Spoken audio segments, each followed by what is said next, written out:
Live from the campus of Westfield State University, this is 89.5 FM, WSKB, Westfield. Support for the community programming of WSKB is provided by Westfield Bank. For more than 160 years, Westfield Bank has been an important community presence and commercial leader in the Pioneer Valley.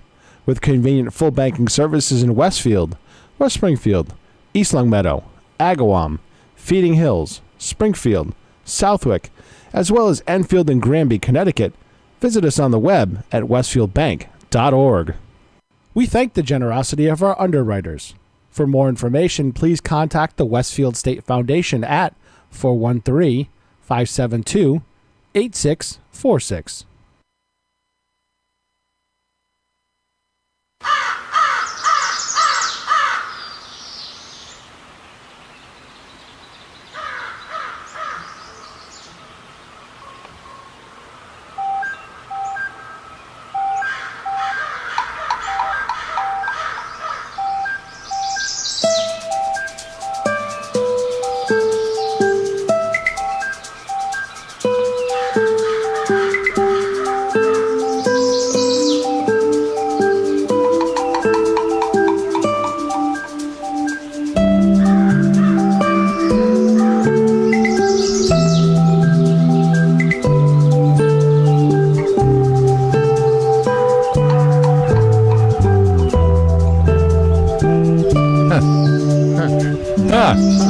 It's Tuesday. No, wow, it's Tuesday. Now, see, you take you out of the studio for a week and see what happens. I've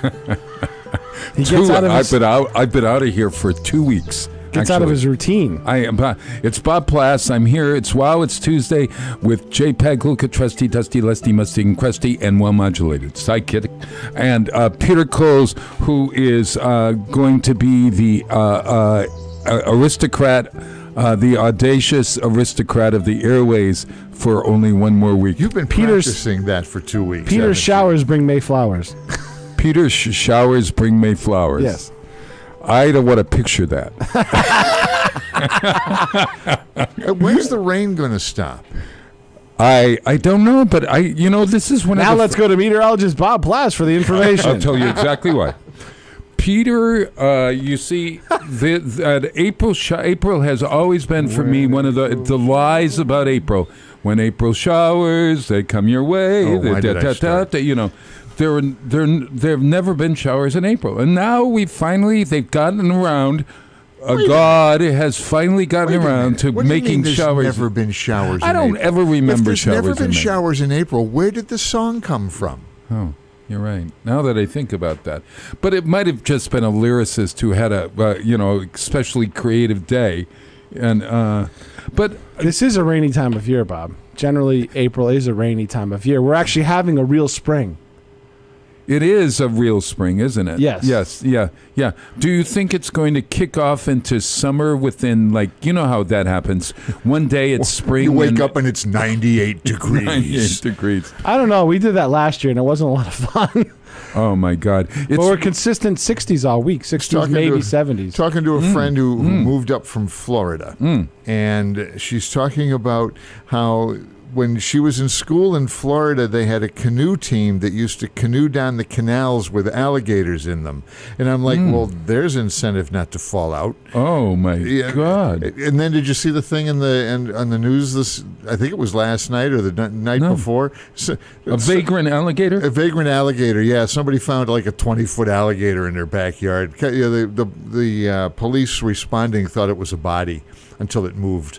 Oh, listen, what do you do when you see an alligator? Run! Are you supposed to run? I mean, like when you see a bear. They can move really fast. Well, I know that, but maybe you pretend you're a log or something? Or no, that's when you're a bear. If you're dead, bears don't like dead food. So alligators, they don't care. No.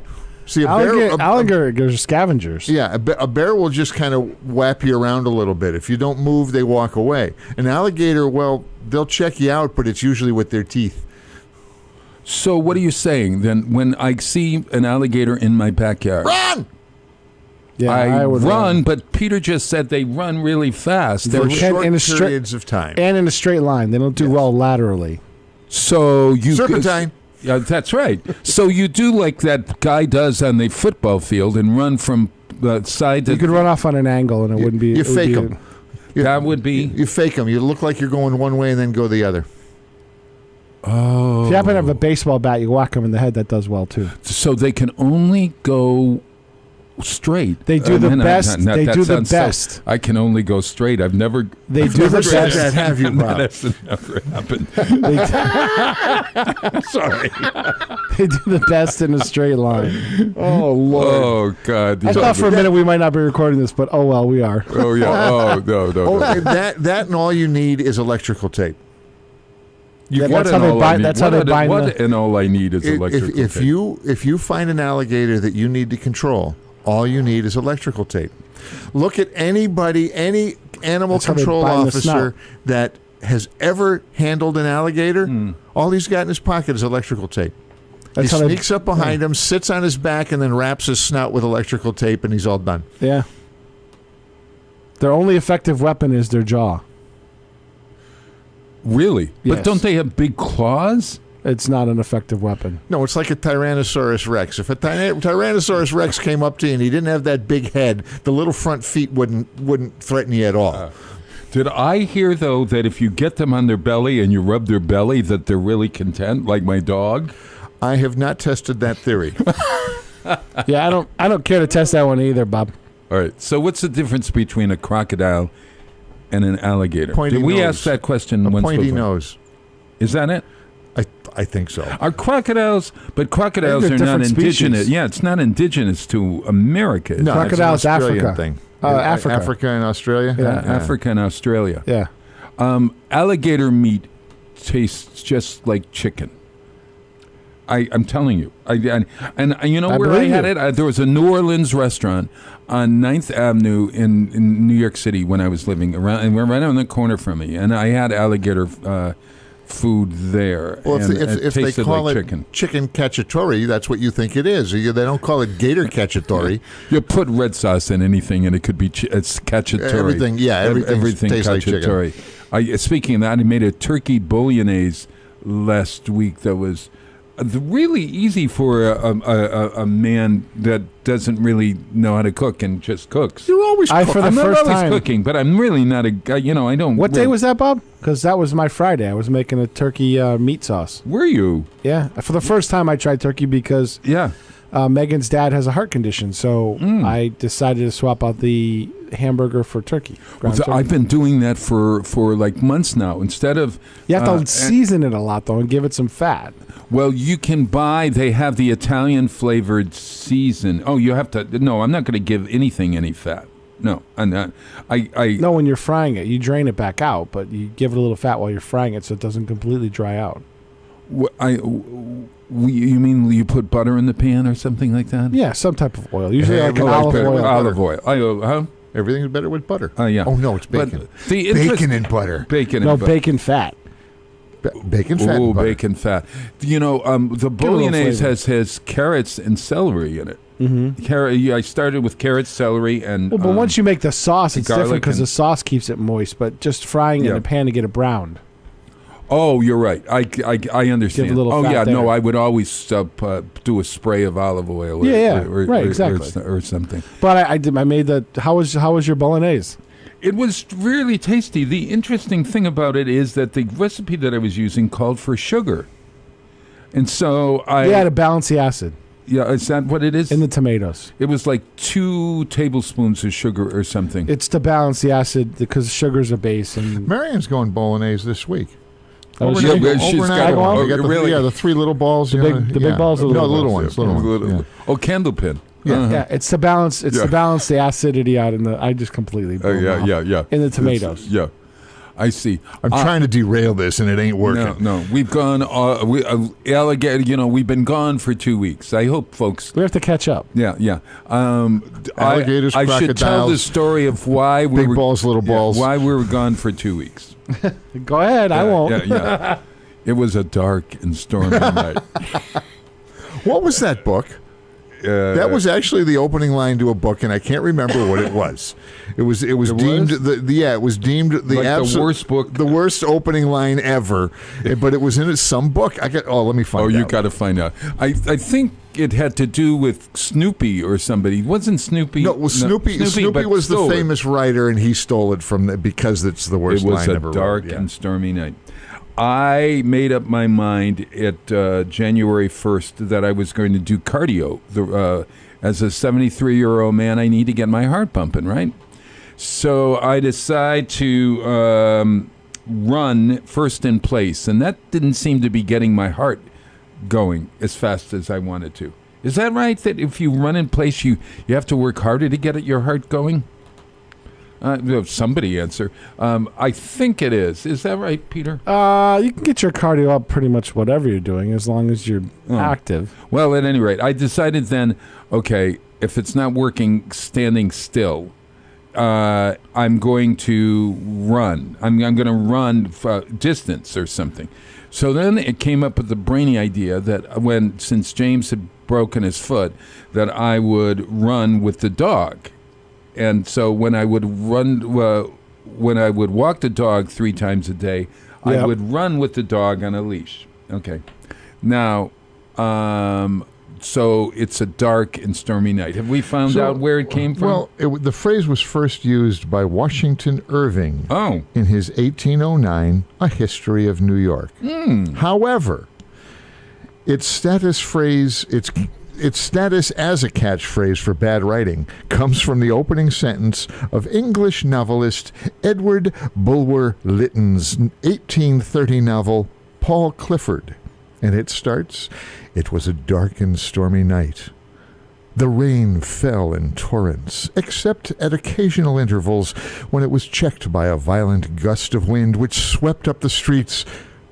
For it is in London that our scene lies, rattling across the housetops and fiercely agitating the scantily flame of the lamps that struggled against the darkness."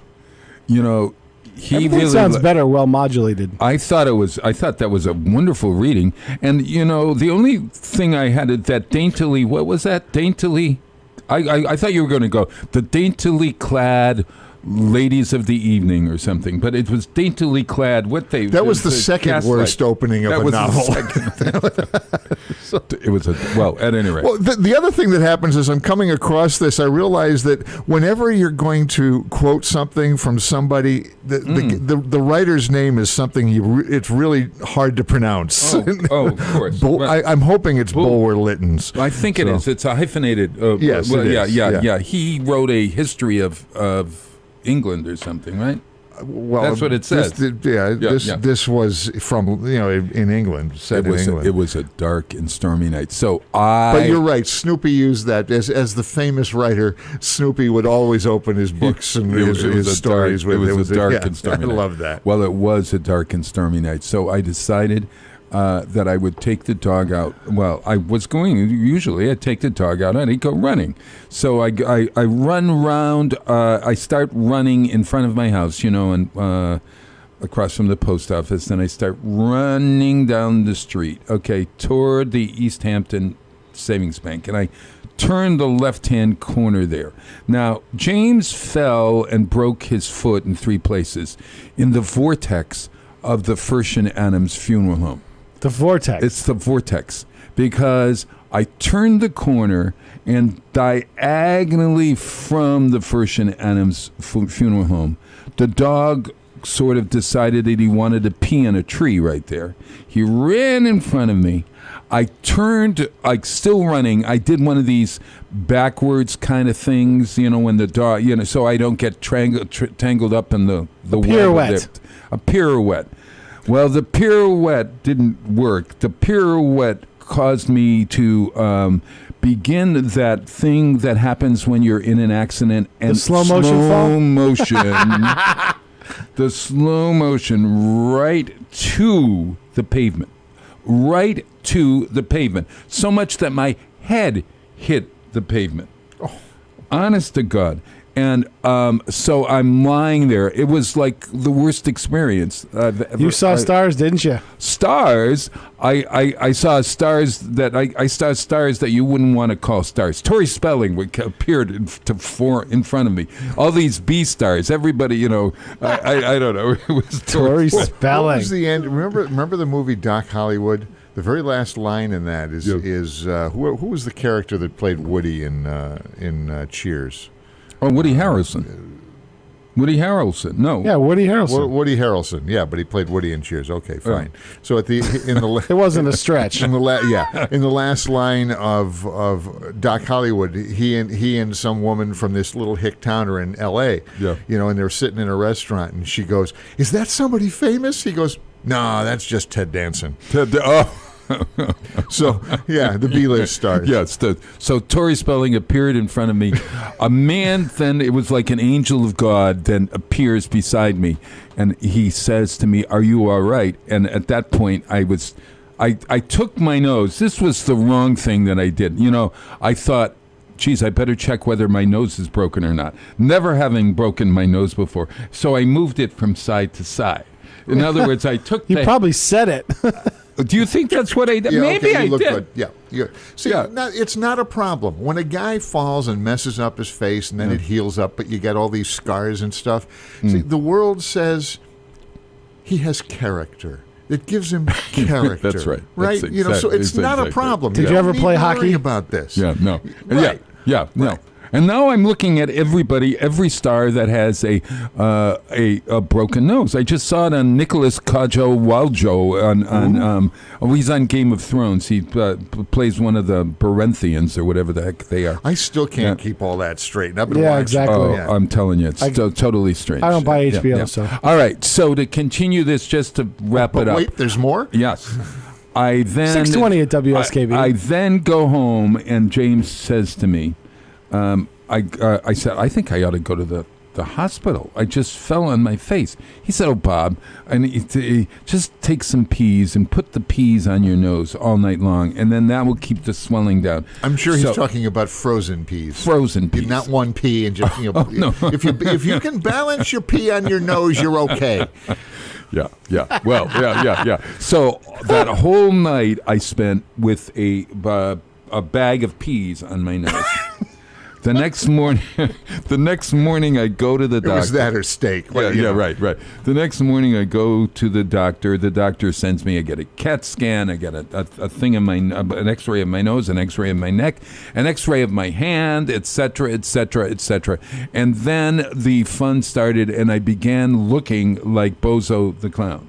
I mean, it was so bad and that's different from today because I don't have a red nose that was filled. Okay. I mean, the tip of my nose was really awful, and you saw the pictures, didn't? I mean, yeah.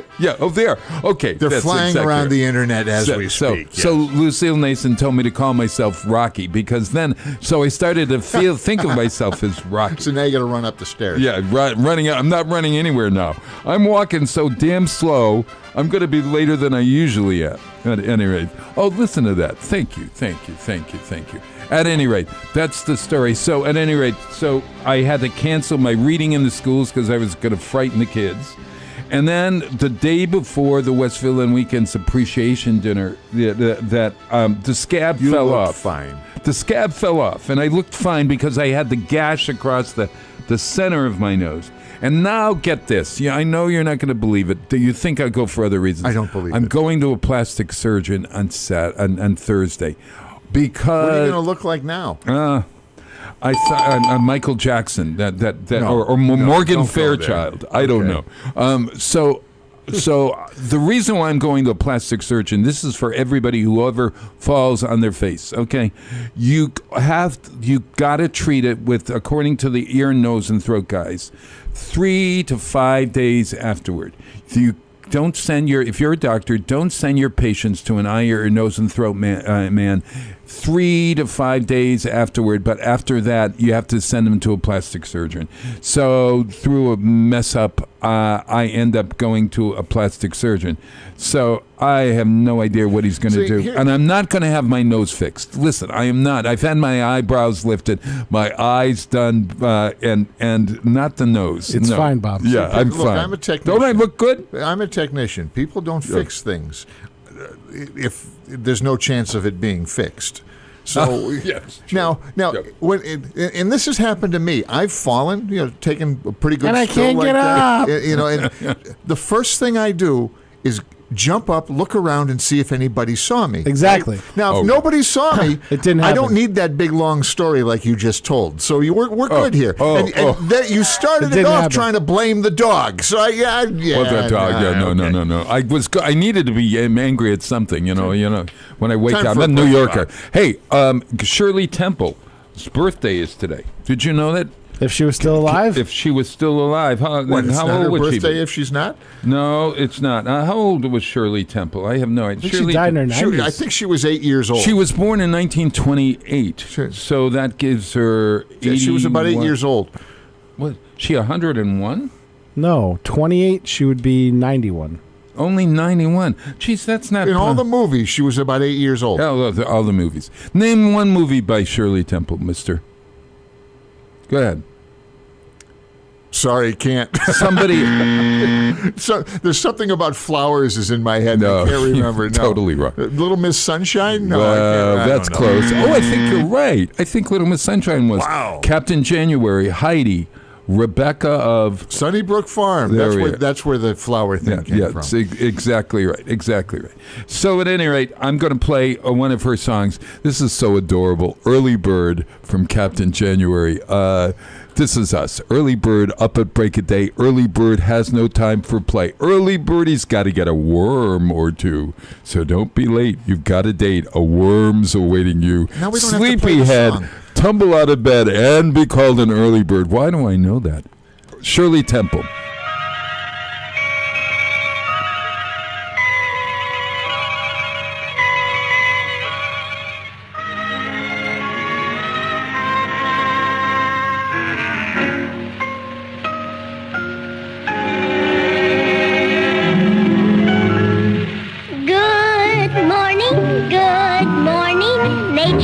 When morning comes along, day is dawning, stop yawning, and begin to join me in my song. Early bird, up at break of day, early bird, sing the dark away. Early birdies always catch a worm or two, so don't be late, you've got a date, your worm's awaiting you. Sleepyhead, never see the sun, stay out bed. Always miss the fun. Whistle in the morning, send the worm a warning. Sleepyhead, tumble out of bed, be a little early bird.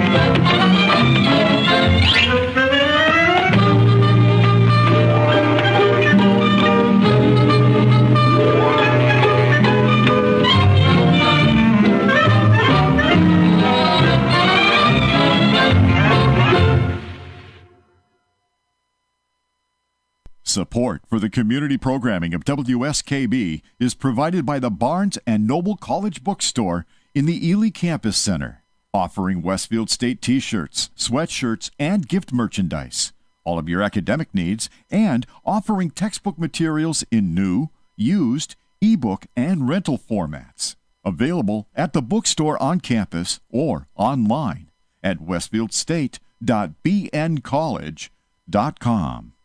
Underwriting for community radio is provided by the YMCA of Greater Westfield.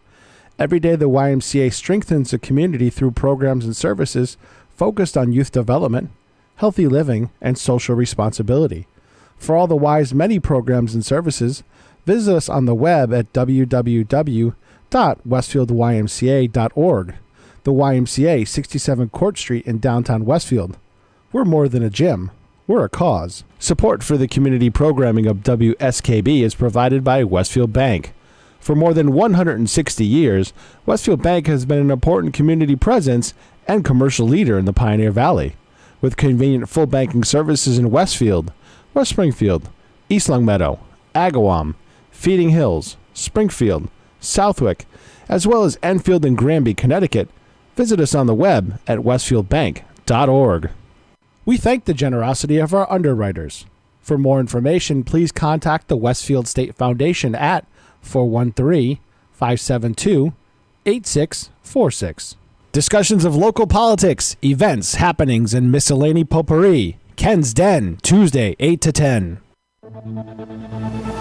Live from the campus of Westfield State University, this is 89.5 FM, WSKB, Westfield.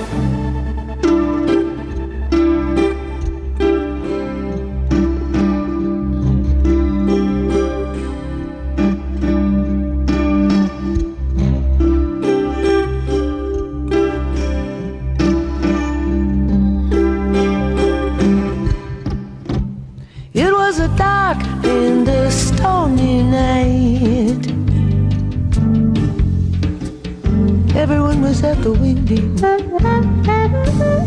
They weren't the. Okay, so I love this we song. found a song that started with a dark. I love this. night. What's the name of the song? That's Joni Mitchell, But the and weather was the song is "Crazy Cries of Love." My mind. Oh, I love this. When that She has a jazz kind of appeal that I really always loved. Yeah. Joni Mitchell's Yep. jazz appeal.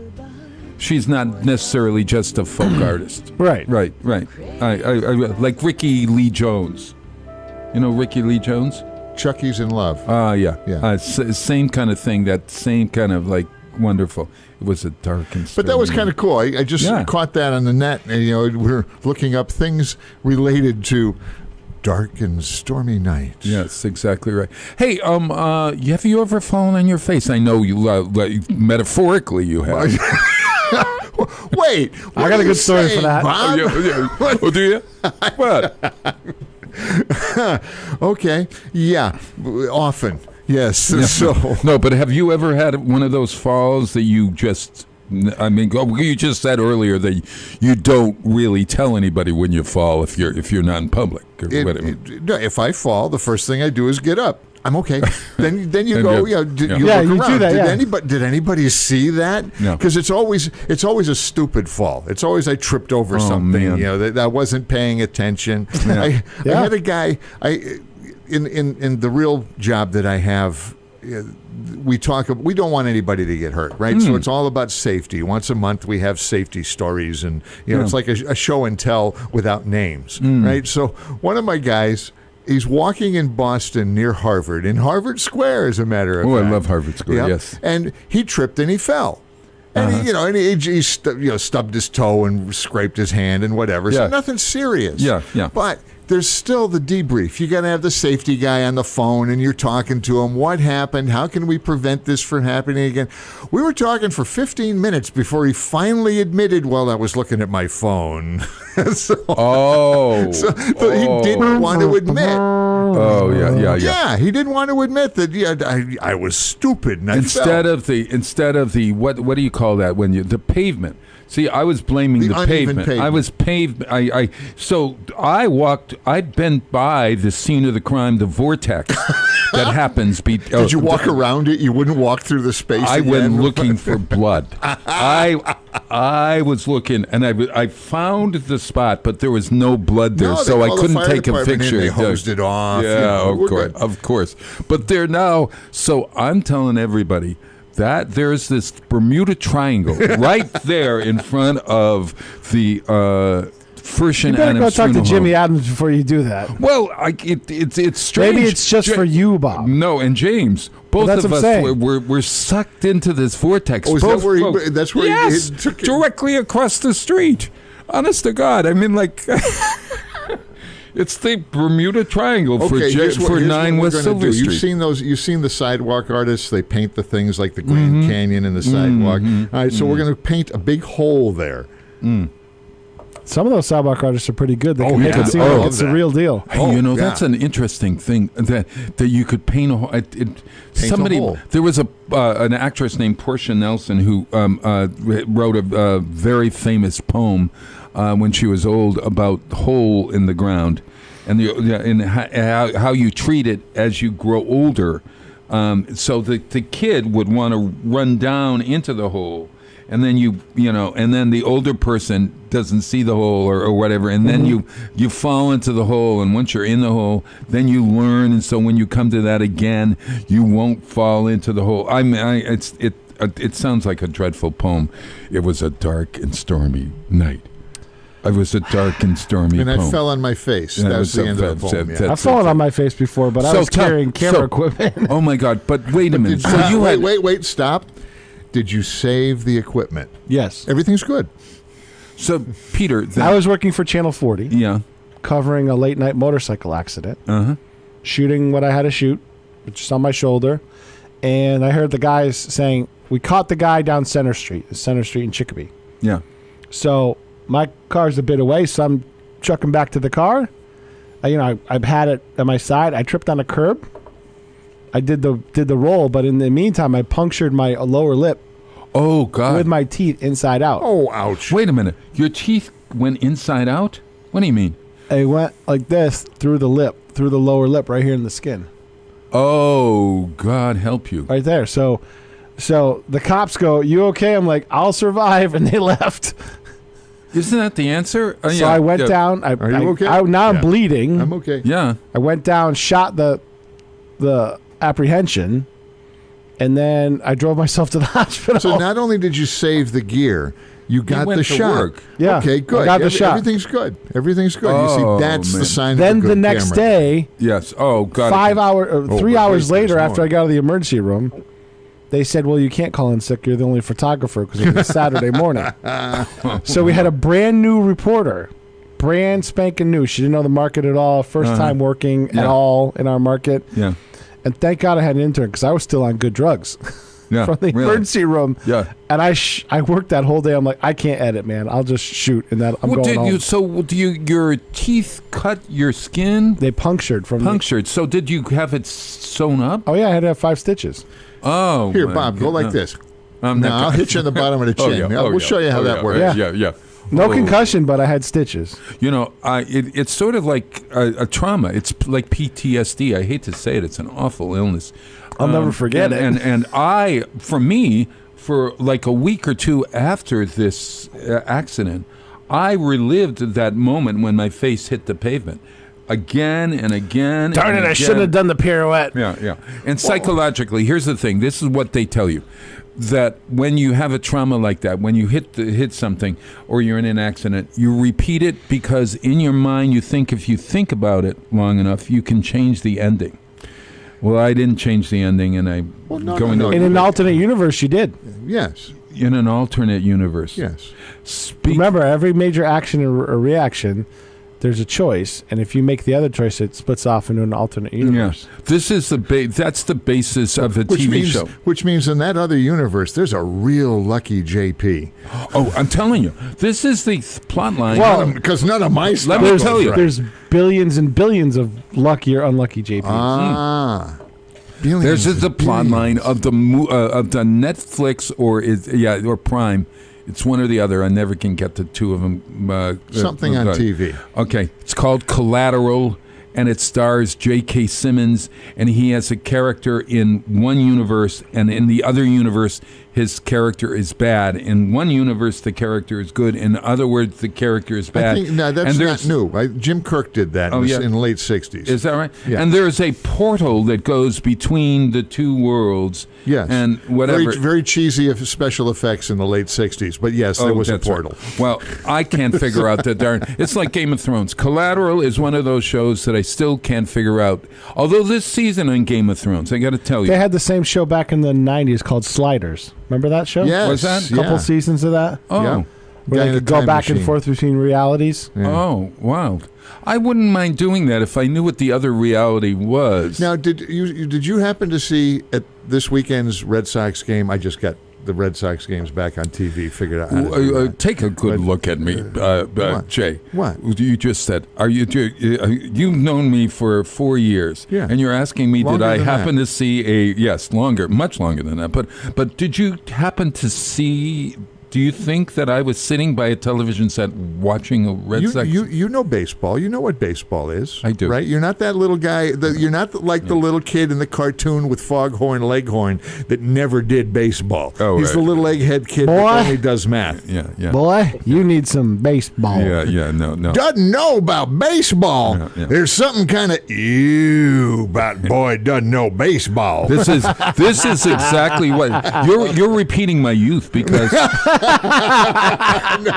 I'm telling you. No. No, traumatizing Bob further. No, because when I was a kid, I was so traumatized that a ball was going to come into my hands that if I were walking on a street and the kids were playing baseball or anything with a ball across the street, I would either turn around, go the other way, or I wouldn't. I would try to run past it when they were doing some kind of thing on the court there on the Basketball? no, on the baseball court Field.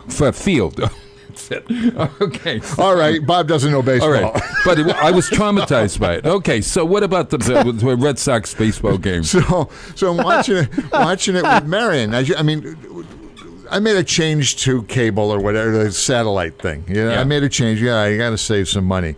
Well, I didn't realize till a week after I made the change that apparently Nessun wasn't part of the package. And PlayStation View, they just dropped them last Friday. And that's the other thing that just happened, right? Yeah. So I caught all kinds of grief about not having baseball, the capability to watch the Red Sox. Yeah. Marion's having withdrawals. Red Sox, Patriots, that's why I married her, because she likes the Red Sox and Sports, Patriots. yes. Yeah, okay. So, yeah, good girl. great. She's a Wonderful. good girl. Yeah. All right, so Yeah, or I hated marrying me. We would have been divorced in a because you month. just don't know baseball. No, I don't. Yeah, okay. really. Some kind of ooh about that.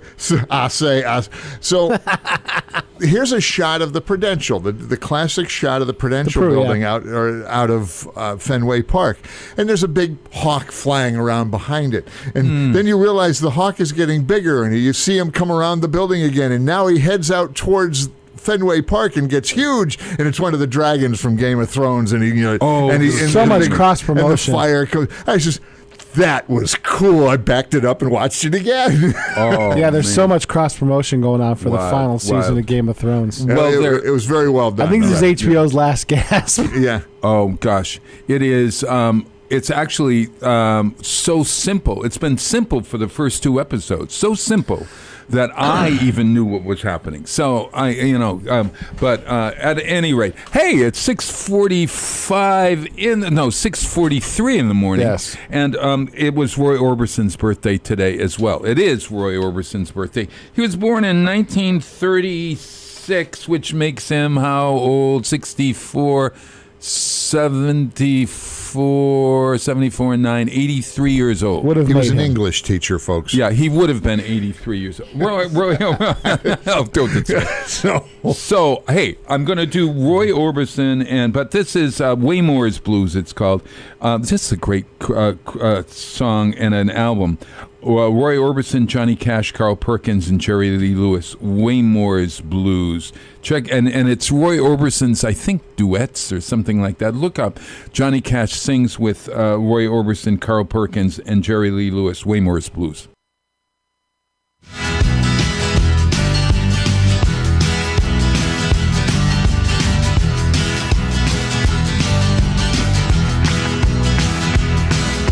Early one morning it was drizzling rain. Round the curve come the Memphis train. Heard somebody holler and a million moan. The king is dead, but Lord, he still ain't gone. Lord, he still ain't gone. Lord, he still ain't gone. My God, he still ain't gone. If you want to get to heaven, got a D-I-E. You got to put on your coat and your T-I-E. If If you wanna catch a rabbit in an LOG, you gotta make a commotion like a DOG, like a DOG. Like a DOG.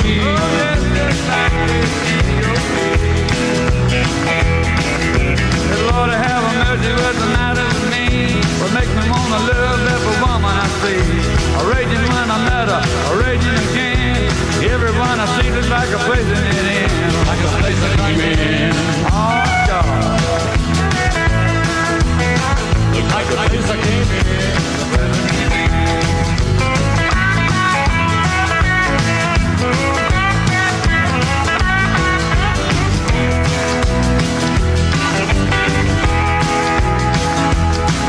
Lord, I got my name printed on my shirt. I ain't no ordinary dude, cause I don't have to work. Just got to town, now I'm gone again. But it's a different track, but it's the same old train. It's the same old train. It's the same old train.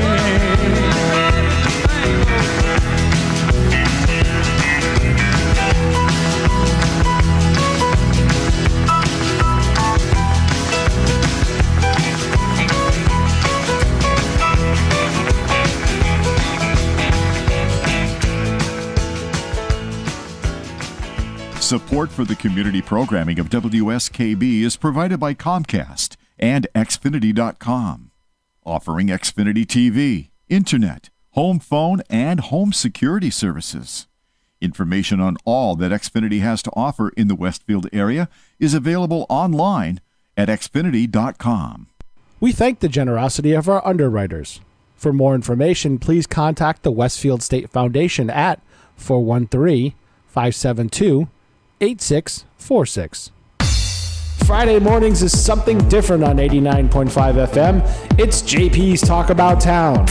Community Radio. 89.5 WSKB.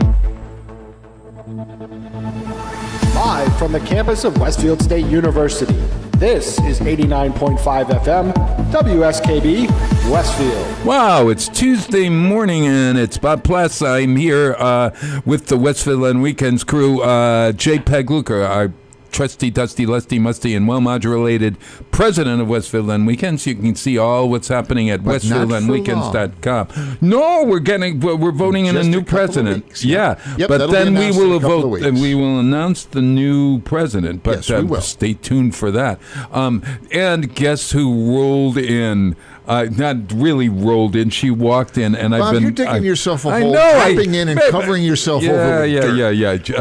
Yeah, I know it. Jessica Martin. Good morning, Jessica. Good morning, bookstore guys. diva and realtor regent, and the Baroness of the Bees, and all good things. Collecting quite the titles. You're kind of like all of us. We have our many hats that we wear around. Exactly. Yes, That's why one we all of them have just happens to such be a a good time beekeeper's together. thing. Yes, one has a veil over in front of it to protect me from stings. Now you never need a veil, Jessica. But you for the last 3 months. Every time you've come in, your hair has been lighter. Is that right? That's true, yes. And then what do you say to me? How do you like it? And then what do I say to you? Nothing. Smart man. There's the pause and the long look, and you're deciding, which I appreciate. You're being thoughtful and you're considering your answer, which obviously is a no. Well, you see, I love the new look is a good thing to say. I love it. It's better than before. Is not a good thing to say. No, not a good thing. Or like you're going to be beautiful when you're good. That did just get said by you to me. I didn't really mean it that way. I meant that I'm seeing you as a redhead, but future plans. New, so tell everybody, if you're not watching on Channel 15, what stage are you in the devolution of your hair? evolution. I would like to call it, I think I'm medium blonde. I'm not like super blonde, but I went from having very, very dark hair. You can only lighten so much each time because, as Pete knows from bleaching his hair. Otherwise it falls out. Yeah, you'll melt your hair. Is that what happens? Yeah, because it's actually like it's a chemical that is lifting color from your hair, so it's not really the best We thing don't want to for lift the your hair, just the right? color. So you put some on, you can only let it set for a certain amount of time, and then it can only lift so much color, and then you have to do a bunch of deep conditioning things. You know, it sounds crazy. Like, why your hair will fall out. That's why I do you mine. have to take care of it. Mine's harsh because I know it's coming off in a week anyway. So okay, got it. So we had this discussion about eyebrows, and I asked you about the eyebrows. Now, this is a dilemma. If I would have this dilemma, I'm having the dilemma now because my eyebrows.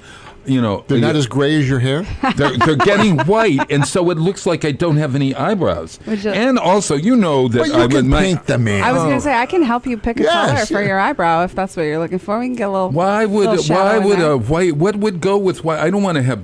Well, anyway, let's explain the dilemma about the dark eyebrows. black unibrow. Do you need your eyebrows to match your hair color? Like, I still have dark eyebrows. Should I be having a lighter eyebrow because I have lighter hair? But I think a lot of blonde women, blonde humans in general, have darker eyebrows than their hair. Because they don't have really blonde hair. Yep. And also, I mean, people grow in all shapes and sizes. I think you can naturally occur that way as well. But yeah, a lot of people bleach their hair. So I don't think bleach near your eyeballs is probably the best idea. So you typically wouldn't lighten your eyebrows if they were naturally dark. Jess, are you headed toward Marilyn Monroe Platinum? I don't know if I'll get quite that blonde just because it seems like it's a difficult stage to achieve when you're naturally dark. And then you have a root to worry about and maintenance. And so I don't want to be, I've never been a high maintenance salon person. Like even this is killing me because when I used to just go get my hair cut, it takes 30 minutes to get your hair cut and blow dried and you're out the door. 2 hours. You're getting a bleach lift and a cut and all that stuff, it takes 2 hours. And I don't know who has that kind of time. You don't have 2 hours. I'm sitting there idle at the salon thinking of all the other ways I could be spending my time. Or I have my laptop in my lap while I'm trying to get my hair done. Typical business person. Yeah. Right? And you're like, what else could I be doing? So I don't enjoy the maintenance part of it, but I just thought it would be fun this year as an experiment since I really have never changed my hair in my life. No, true. And I really applaud that. And I think you look. There's that pause again. Yeah. At least we're getting him to stop before he says it. He's thinking before he speaks. Did I teach him that? Yes, you can take credit for that. But wait a minute. You said you wanted to be a redhead, right? Yes. Or he said you wanted to be a redhead. He said he wants me to be a redhead. Okay. Now, but they don't call it a red. The color is not red. It's actually red. Ginger or auburn or right. We're talking about more of like an orangey. Do you mean a red? Good as no, I don't want. I want burgundy a strawberry. Burgundy. Like I think she looked great as a strawberry or blonde. like a Lucille Ball, like that orange. Strawberry blonde. Oh no! Don't go so. What's henna color? Henna is like a dark brown, reddish. Lots of red in henna. So it's a darker. Okay. Jessica Walter kind of head. Maybe I'll do what Pete does, and once I get all the way blonde, I'll just start taking votes, donations. That's right. And donate to my happy hour fund, and I'll color my hair the color of your choice. See, there's total honesty. I love it. Okay. That's a really good thing. I saw Gentlemen Prefer Blondes last night. We were watching that movie with Marilyn Monroe and. Which is nothing like the Broadway show. Which is not true in your case this morning, I guess. No, but I wondered about that. Whether you, as a woman, feel that gentlemen prefer blondes. Well, as a lifelong brunette, I didn't have any problems in that department, but...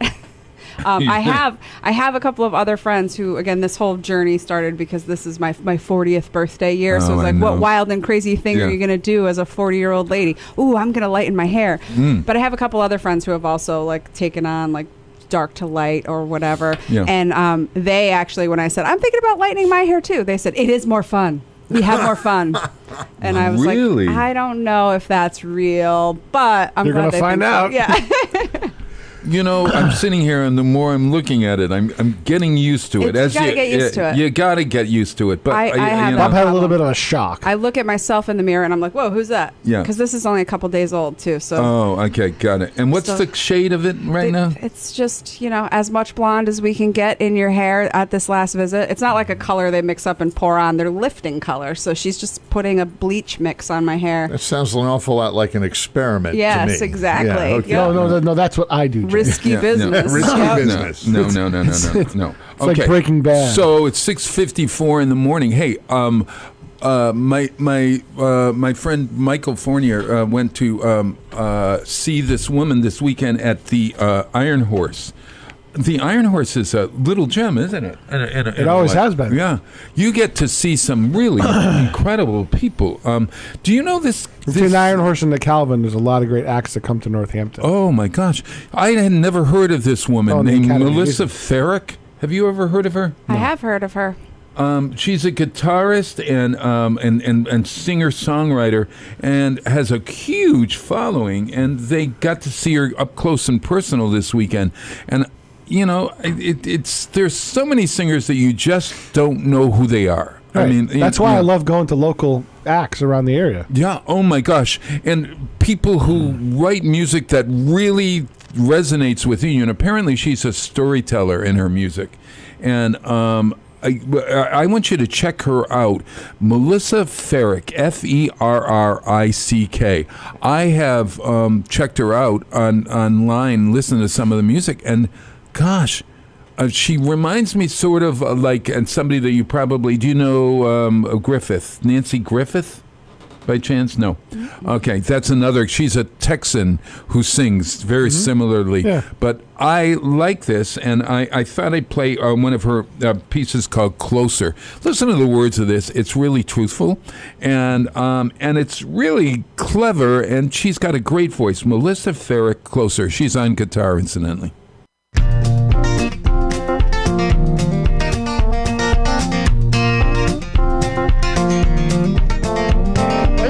So messed up, I can't get clear, and I don't know what to do, cause I'm neck deep in fear.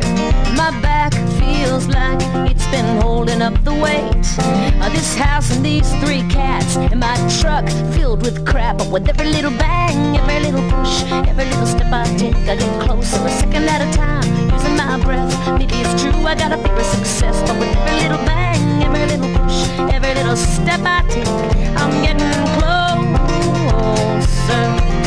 I'm getting a little bit closer. 'Cause life's not so simple. No, it ain't just blah, blah, blah. And I imagine my brain looks like a carousel on fire.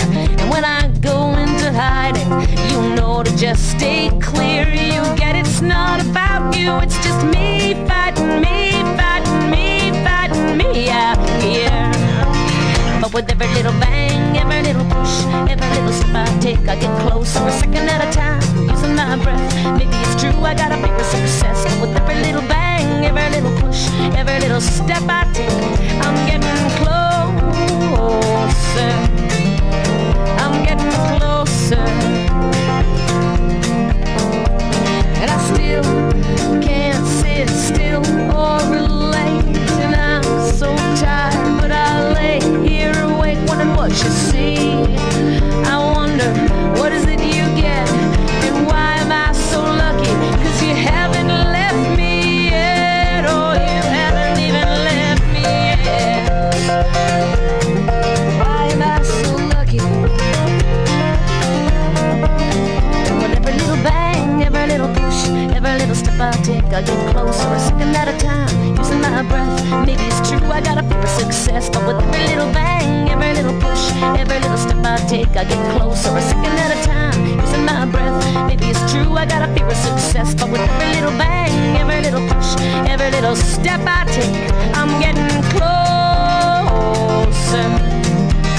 I'm getting closer. I'm getting closer. I'm getting a little bit closer. Hey, I'm getting closer.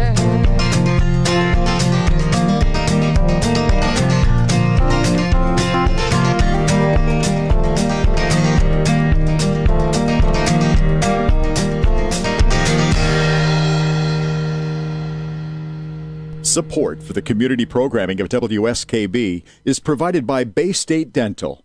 Comprehensive dentistry at 14 convenient locations in Springfield, Chicopee, Longmeadow, West Springfield, Belchertown, East Longmeadow, Ludlow, Northampton, Greenfield, and Wilbraham, as well as 29 Broad Street in Westfield. Bay State Dental makes it a priority to help you achieve and maintain the healthy smile you deserve.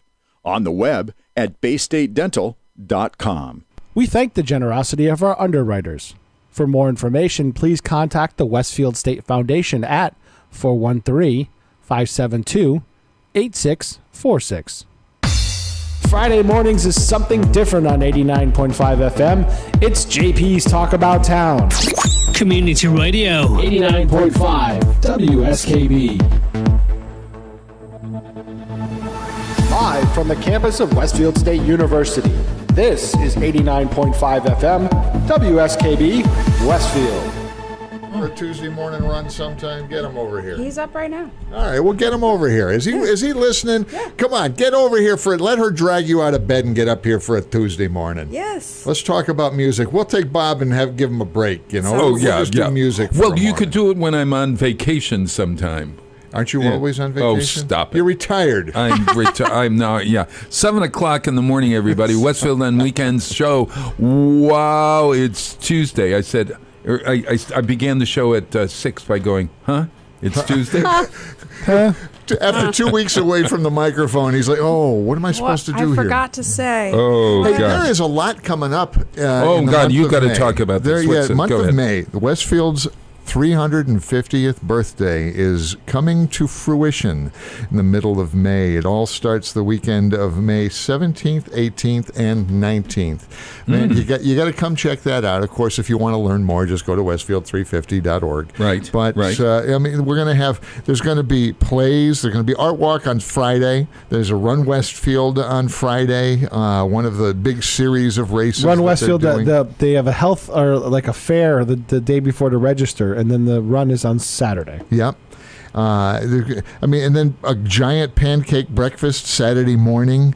In fact, they're still collecting money trying to pay for tickets for all the elementary school kids. So if you want to, You could sponsor a classroom. That's exactly right, and it's not expensive. So go out to westfield350.org to find out how to do that. It's going to be a bike rodeo up on the Columbia Greenway, and it's going to be at the rear parking lot of the YMCA. There's going to be painting and arts downtown. Is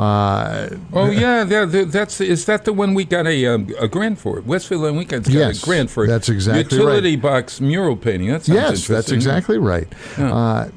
Just games all day, and then that night, fireworks is going to be that night, but not before a wonderful concert by the Beach Boys tribute band, the Driftwoods. They're going to be out on stage. That's behind the Boys and Girls Club, the big field where they do the fireworks all the time down there, where they did first night fireworks, where they're going to do the 4th of July fireworks. But this is going to be bigger.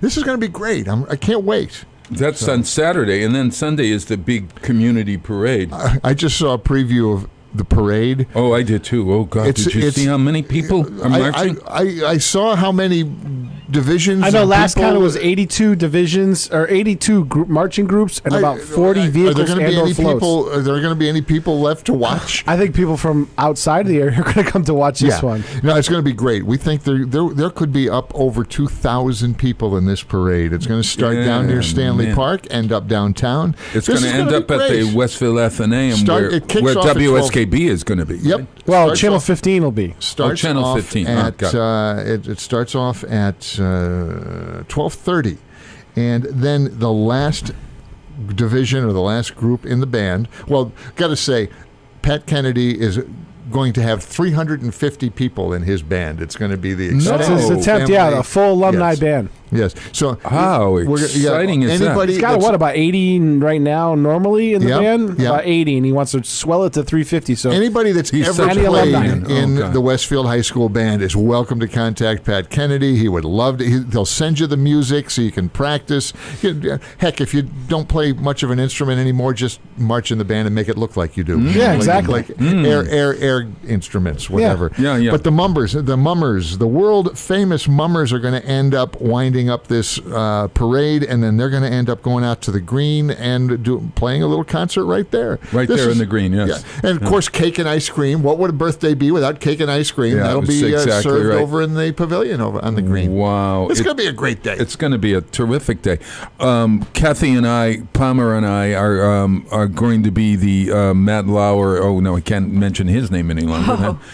Somebody, Al Roker. I'm going to be Al Roker, and she's going to be... No, I got Bobby Goff, Rob Goff, to be Al Roker on the street. Oh, he's going... Oh, great. Oh, terrific. So it's going to be quite a crew. You... Yeah, Kathy Palmer and Robbie Goff. So Channel 15, you're going to tape it, and it will be... We're airing it live. It'll be live, and it'll be so taped, people that can't make it, like people that are intern or whatever, can watch it from their home. How do you like that? It sounds so great. Are you marching in it, Miss Blondie over there? You want to come hang out with us that day? I'm probably going to march, No, but I'll tell you, I'm excited about the Beach Boys tribute band because I love the Beach Boys. It's going to be fun. Oh, yeah. Coming That'll be down fun. for that for sure. Yeah, we thought what better way to start the summer, kick off a summer, is with a Beach Boys show. And I saw these guys last year in West Side, and I mean, the harmonies were spot on. From the first song, I says, yeah, those are the ones. Gotcha. Hey, just a late congratulations for that wonderful tribute to the Auxiliary Police of Westfield. We did the Chicago show here in town. Yeah, that was a lot and of it was fun. What a great was venue. good. Yeah, it was at the Vogue Tech in the auditorium, and it was like you were at Infinity Hall or I don't know how many.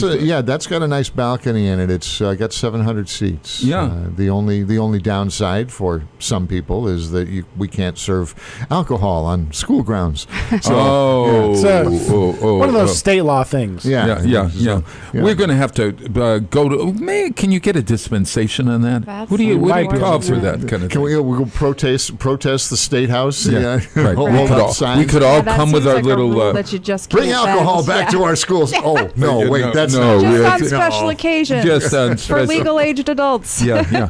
Well, at a university, you have, I guess there are people at the university who are younger than drinking age, and people who are older than it. So I guess. But I'm pretty sure the university is licensed, so or the food services can get it at least a 1 day. So we could actually do it here at the college. So that's a possibility. So you're going to bring some more bands in like that, my friend? I hope so. We're talking about that. In fact, off air, I'll give you a little bit of a hint on what we have planned. Whoa! I can't wait. Oh, can't wait. Hey, 7:06 in the morning, everybody, and you like Reba McEntire? I love Reba McEntire. Who doesn't love Reba McEntire? I know. It seems like she's been around forever. Not her hair color. Oh, her hair color is... Should I go that route? Yeah. I kind of think that's a nice color. See? Yeah. It's growing on him. Yeah. I want it to look like you were naturally born that way. Okay. All right. That takes time, Bob. Yeah. Okay. We'll work on this one. So she's got a new album out called Stronger Than Truth, and it's a really terrific album. And on the album, she has this kind of like Texan hillbilly song, and I love the title of it. There's no you in Oklahoma. You get it? No you in Oklahoma. You are not in Oklahoma any longer. No. Yeah. Bob, I tell bad jokes too. Yeah. That's the name of the song. No you in Oklahoma. Reba McEntire from her brand new album.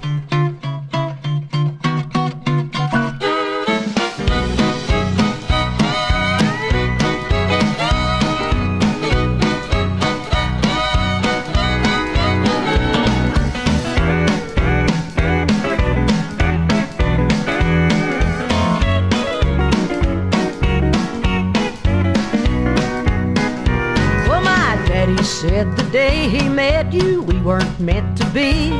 Said that boy's got a wild streak in him that spelled trouble for me.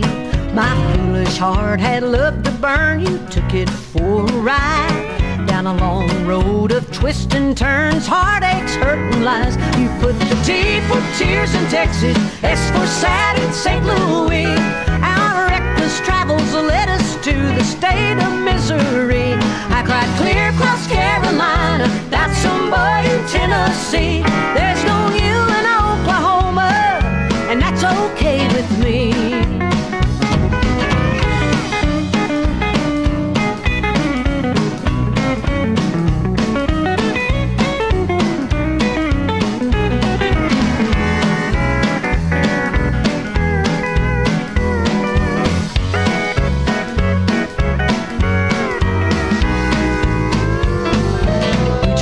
Tracy, Fort Worth, Reno, Cheyenne, Timbuktu.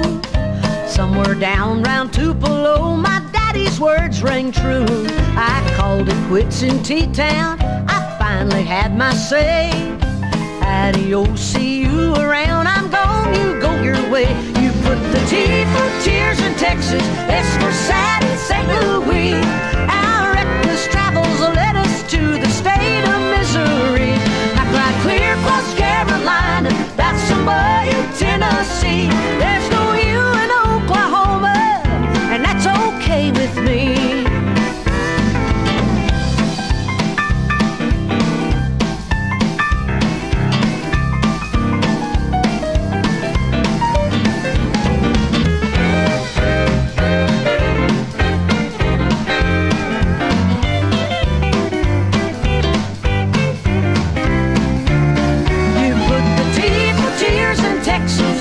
Sad in St. Louis, our reckless travels led us to the state of Missouri. I cried clear across Carolina about somebody in Tennessee. There's no you in Oklahoma, and that's okay with me. Ah, there's no you in Oklahoma, and that's okay with me.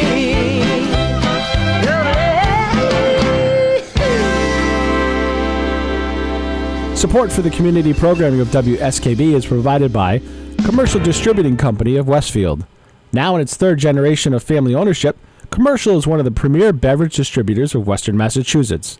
The Placek family and the staff of Commercial Distributing wishes you good times throughout the year and urges you to drink responsibly. Underwriting for WSKB's community radio programming is brought to you in part by Dunkin' Donuts, providing new handcrafted espresso drinks and all-day breakfast sandwiches. There's more to love with DD Perks, a loyalty program that's loyal to you. On the web at DunkinDonuts.com and at several locations throughout Westfield, including the Ely Campus Center.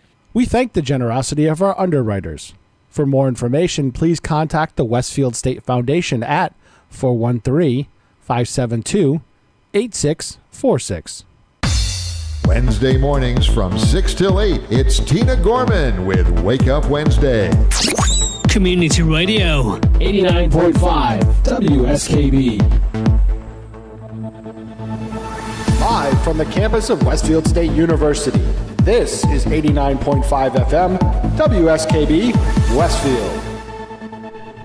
Wow, it's Tuesday morning, and it is the, what day is today? Tuesday. Tuesday? The 23rd of April, 2019, Anno Domini, as Kenny says. Yeah. We've had a great morning this morning. We got the bookstore diva herself and the realtor of the region of Realty. Hey, I wanted to ask you, do you ever use virtual tours when you're doing? Great question. Yeah. I have not crossed the line into Realtor. virtual tours yet. I do video and I do like drone photography and video and like get really... What do you mean drone photography? You know these Freddie drones Gore that does people that. are just throwing up in the air and there's all this stuff. You can't fly them, but you could need a pilot's FAA license license. and you can't fly in the no-fly zones, but you get really beautiful pictures from the air of the exterior of houses. You can get really nice shots that you just can't get from the ground. So Fred I Gore have does a that. dedicated drone guy Yeah. that shoots all of my houses because like what you're saying with the virtual tour, the reason that I haven't done a virtual tour yet is I feel like it's a really fine line between you have to have really great photography so that when you're selling someone's house, your listing stands out because when people are clicking through on their phones, on their computers, they look at the good pictures and they go, oh, that's the one, I want to go see that one. Right. But if you take it too far and you feel like you've already been inside the house and you're touring around, Never visit. they're not going to come because they've already decided that they don't like where the Yes, bathroom is or whatever it is. So the trick in real estate is getting the potential buyer to the property. So as much as I think the technology is wonderful and some of those virtual tours are gorgeous, I haven't crossed the line yet because I almost feel like sometimes it's doing the listing a disservice because you may end up with fewer visitors if someone just decides they don't like the virtual tour. So if you have a really good drone pilot and you open the front door and the back door, you can fly right through. Fly right through. I have to try that. I hadn't thought of that yet.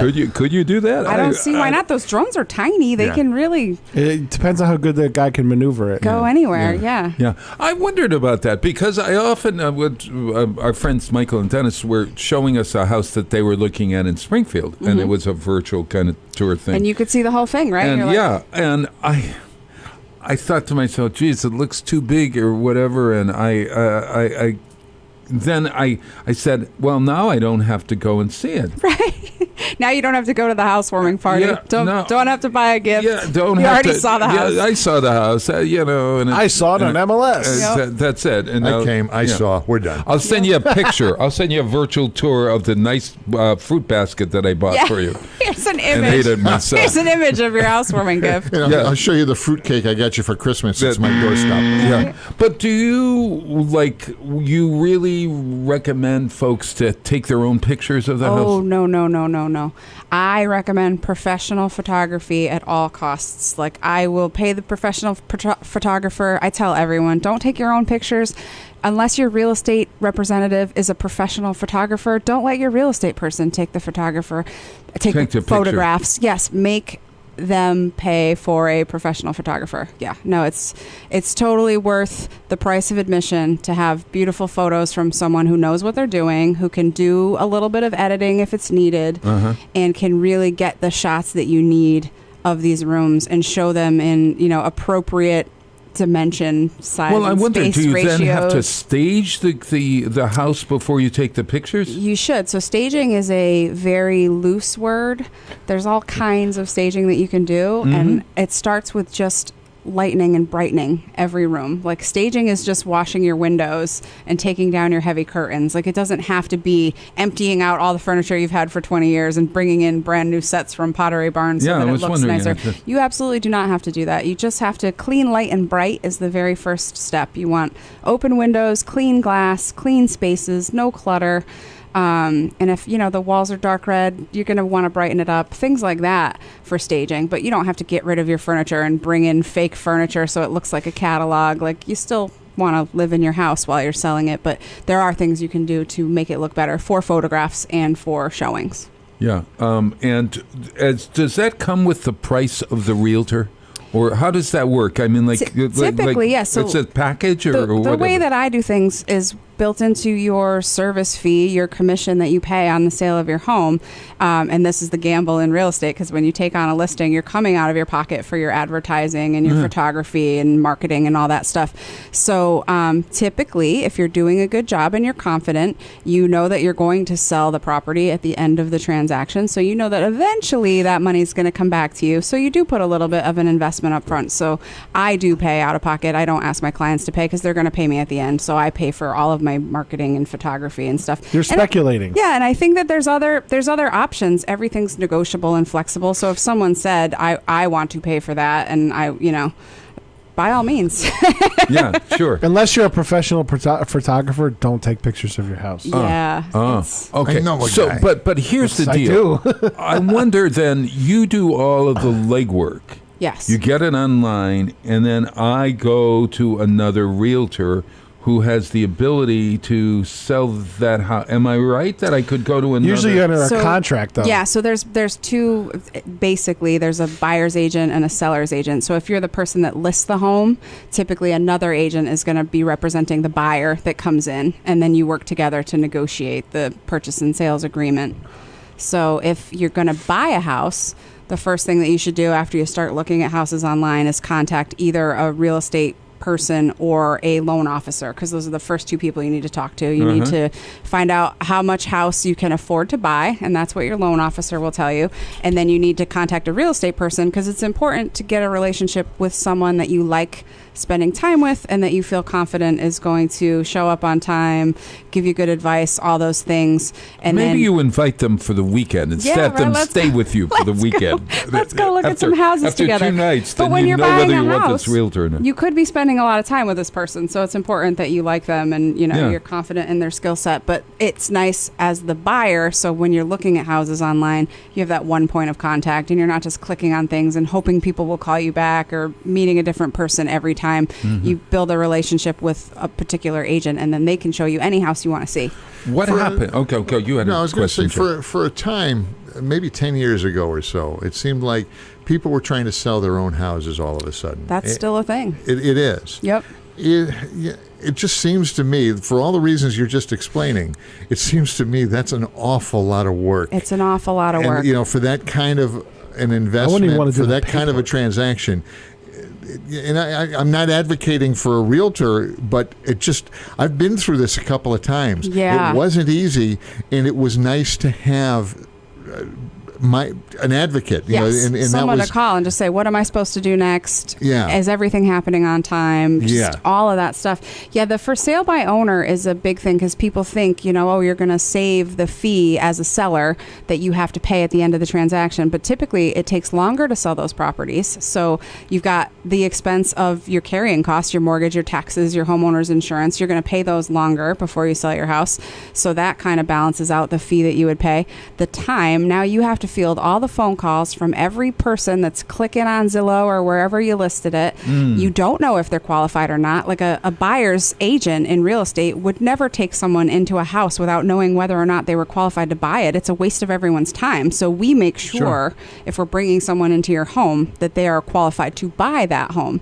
How do you find that out if you're a for sale by owner person? You're going to ask them, can you afford this house? They're going to say yes.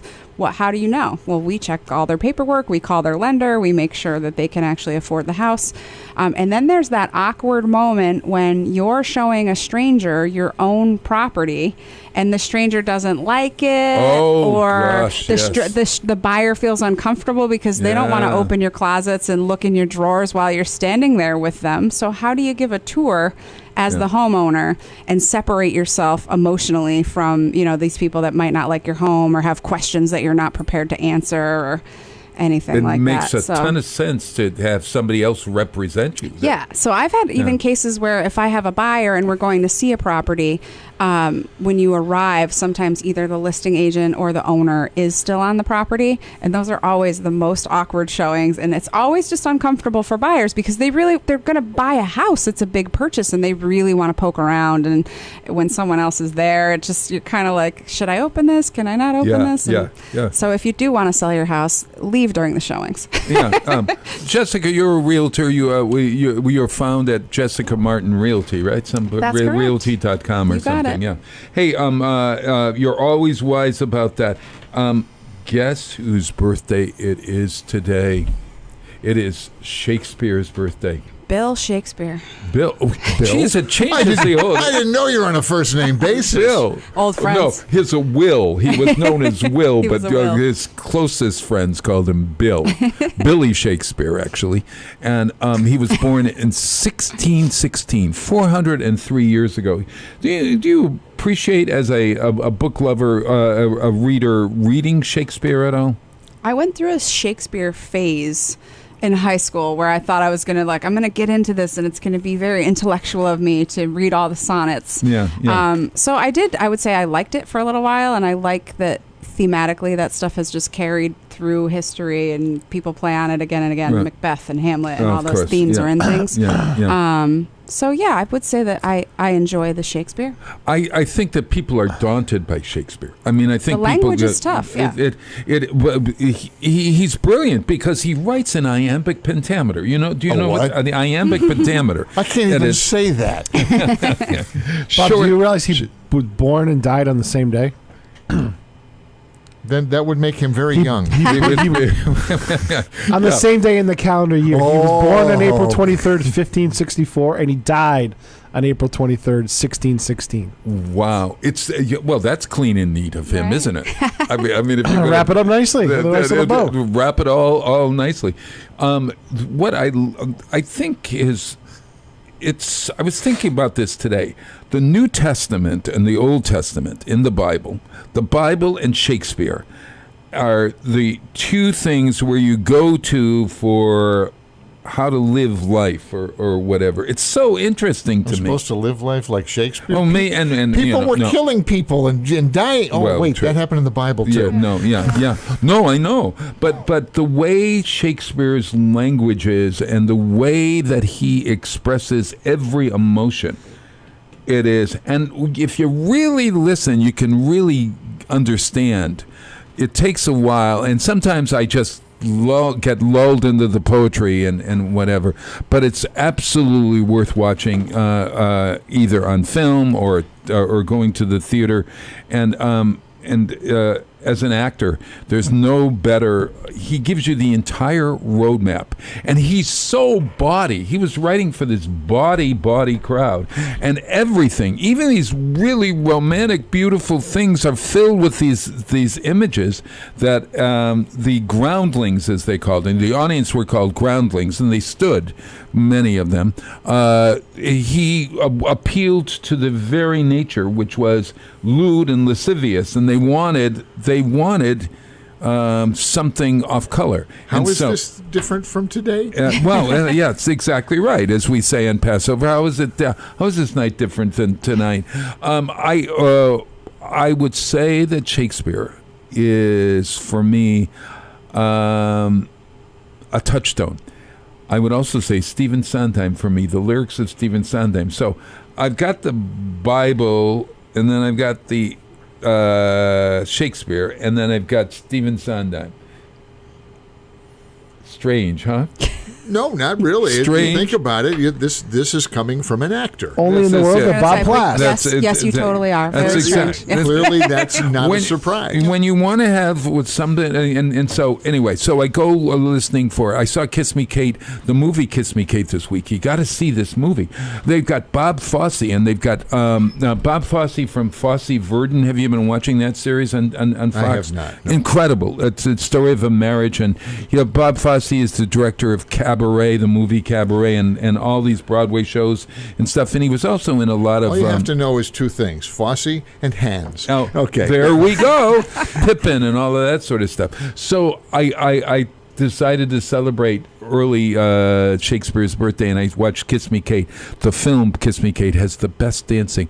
It's a classic, and it is so terrific. You got to see this film, and it's got Bob Fosse, and it's got Carol Haney, and it's got Bobby Van, and a Broadway dancer named Tommy Rowell, who didn't really have a big career, but boy, you got to see this dancing. And Ann Miller, twirling Ann Miller, unbelievable. Howard Keel. At any rate, Bob, you're absolutely gushing. I'm Clearly, gushing. You liked what you saw. I really liked it. Gushing. Yeah, and it has nothing to do with what I'm about to play at all. Great segue. Rufus. I told you all of that to tell you this. And now for something completely different. Something unconnected. Rufus Wainwright. Tell me something good, Bob. He wrote some music based on sonnets of Shakespeare. Here's Sonnet 29. Unbelievable. When in something and Fortune in Men's Eyes, I think of my outcast state. The only thing that makes it better is He's doing it again. The only time, no, the words. All the lyrics ahead of the what song. the words say in this is that, look, in terrible times, when I'm outcast, when I'm feeling bad, there's you. It was the best of times. It was the worst of times. Oh, where are we going with this stuff? And sonnets, get this. He writes this poem in iambic pentameter, or no, in a particular, no, it's not iambic, I think it's short, long. At any rate, it is 14 lines long, and it is it's a pattern, and it's called a sonnet. This is Rufus. There's that R sound that I can't. Rufus Wainwright, Sonnet 29.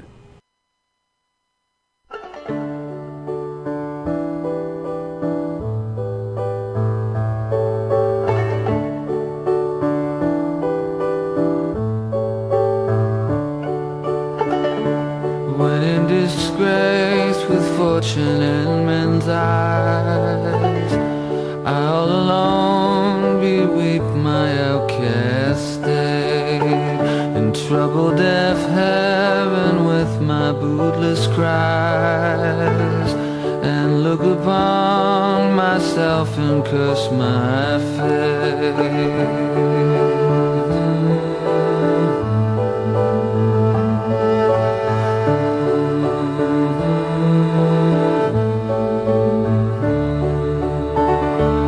Wishing me like to one more rich in hope, featured like him with friends possessed, desiring this man's art and that man's scope.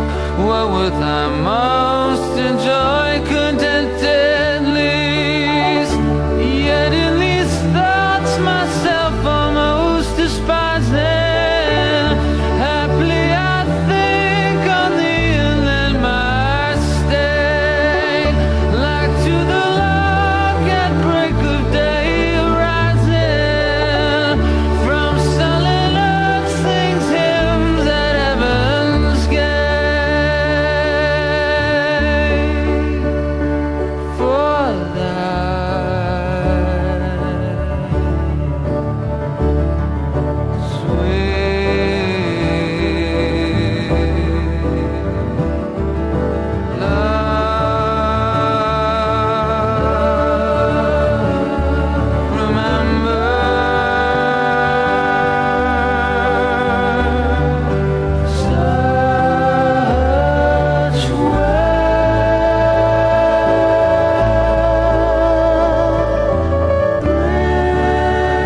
Support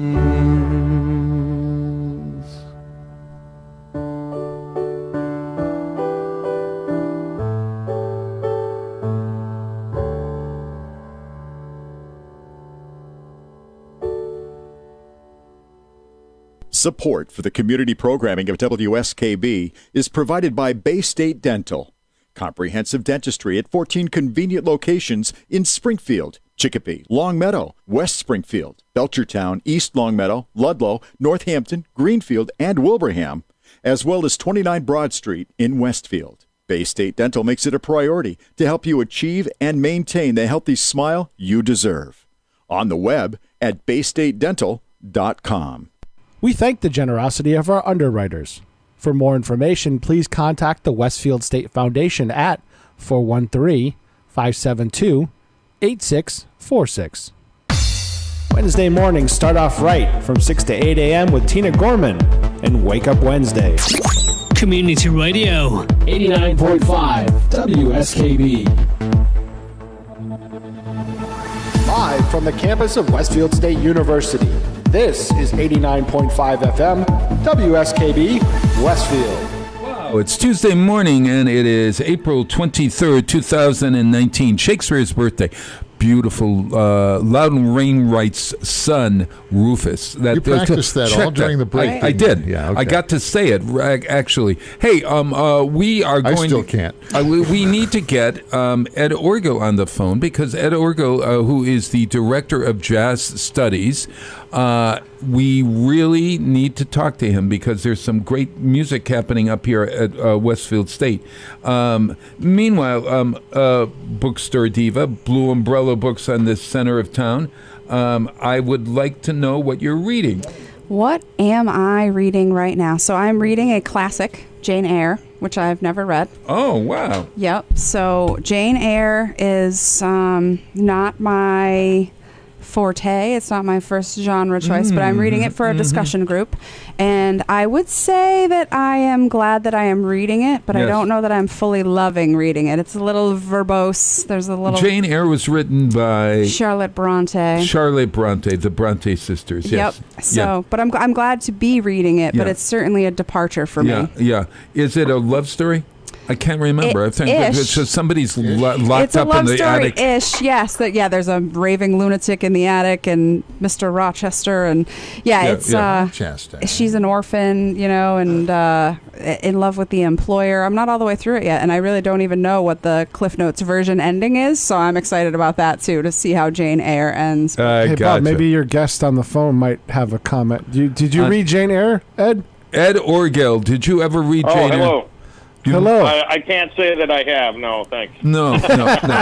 You're lucky then. Okay. One of the nicest things about our college here is the music department, and Ed Orgill and all of the folks over at the Catherine Dower Center have done some wonderful things in growing that music program. Ed, I've got to say, just right from the top, thank you for everything you do. You bring some wonderful music to the city, and your genre is jazz, clearly. You're director of jazz studies at Westfield State, and also a wonderful professor. Is that correct? Well, I direct jazz groups over there. I wouldn't say I'm director of jazz studies. Oh, God. All right. I have... There's a number of us who teach in that subject at Westfield, and I'm one of them, and I certainly have a say in what we do at Westfield State. I also, by the way, my degrees are in classical saxophone and jazz, so I have equal sort of. I kind of have one foot in both ponds. Classical saxophone. Cool.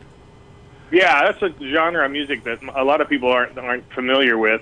It was born in France. Saxophone. Mr. Sax. I mean, the guy's name was Sax, right? Yeah, Adolphe Sax. Yeah, he was a Belgian man initially, but he introduced the instrument to the world in Paris in 1846. And the tradition in that time, it was actually an instrument that was supposed to be for use in a military band. He was He introduced it to the world to get a contract with the Parisian or with the French military, and he succeeded. And slowly but surely the interest gained interest,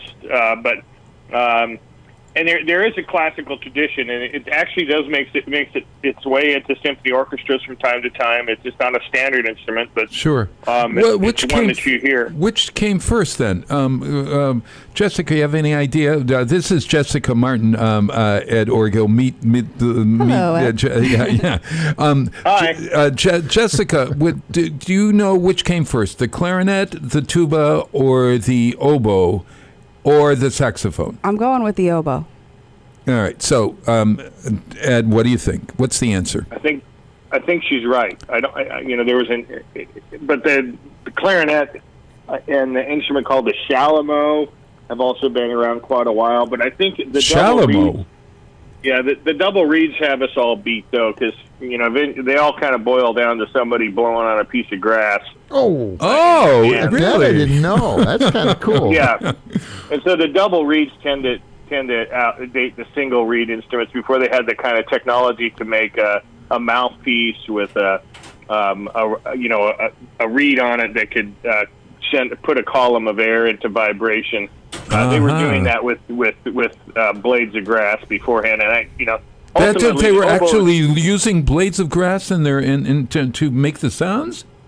Well, I didn't personally witness it, but I think it was something. Not quite. But Bob has. Yeah, really. Yeah, but it was a different kind of grass. No, Bob, don't go there. No, I'm sorry. I'm sorry.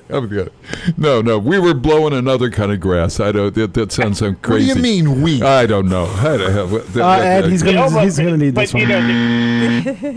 Yeah, go ahead, Ed.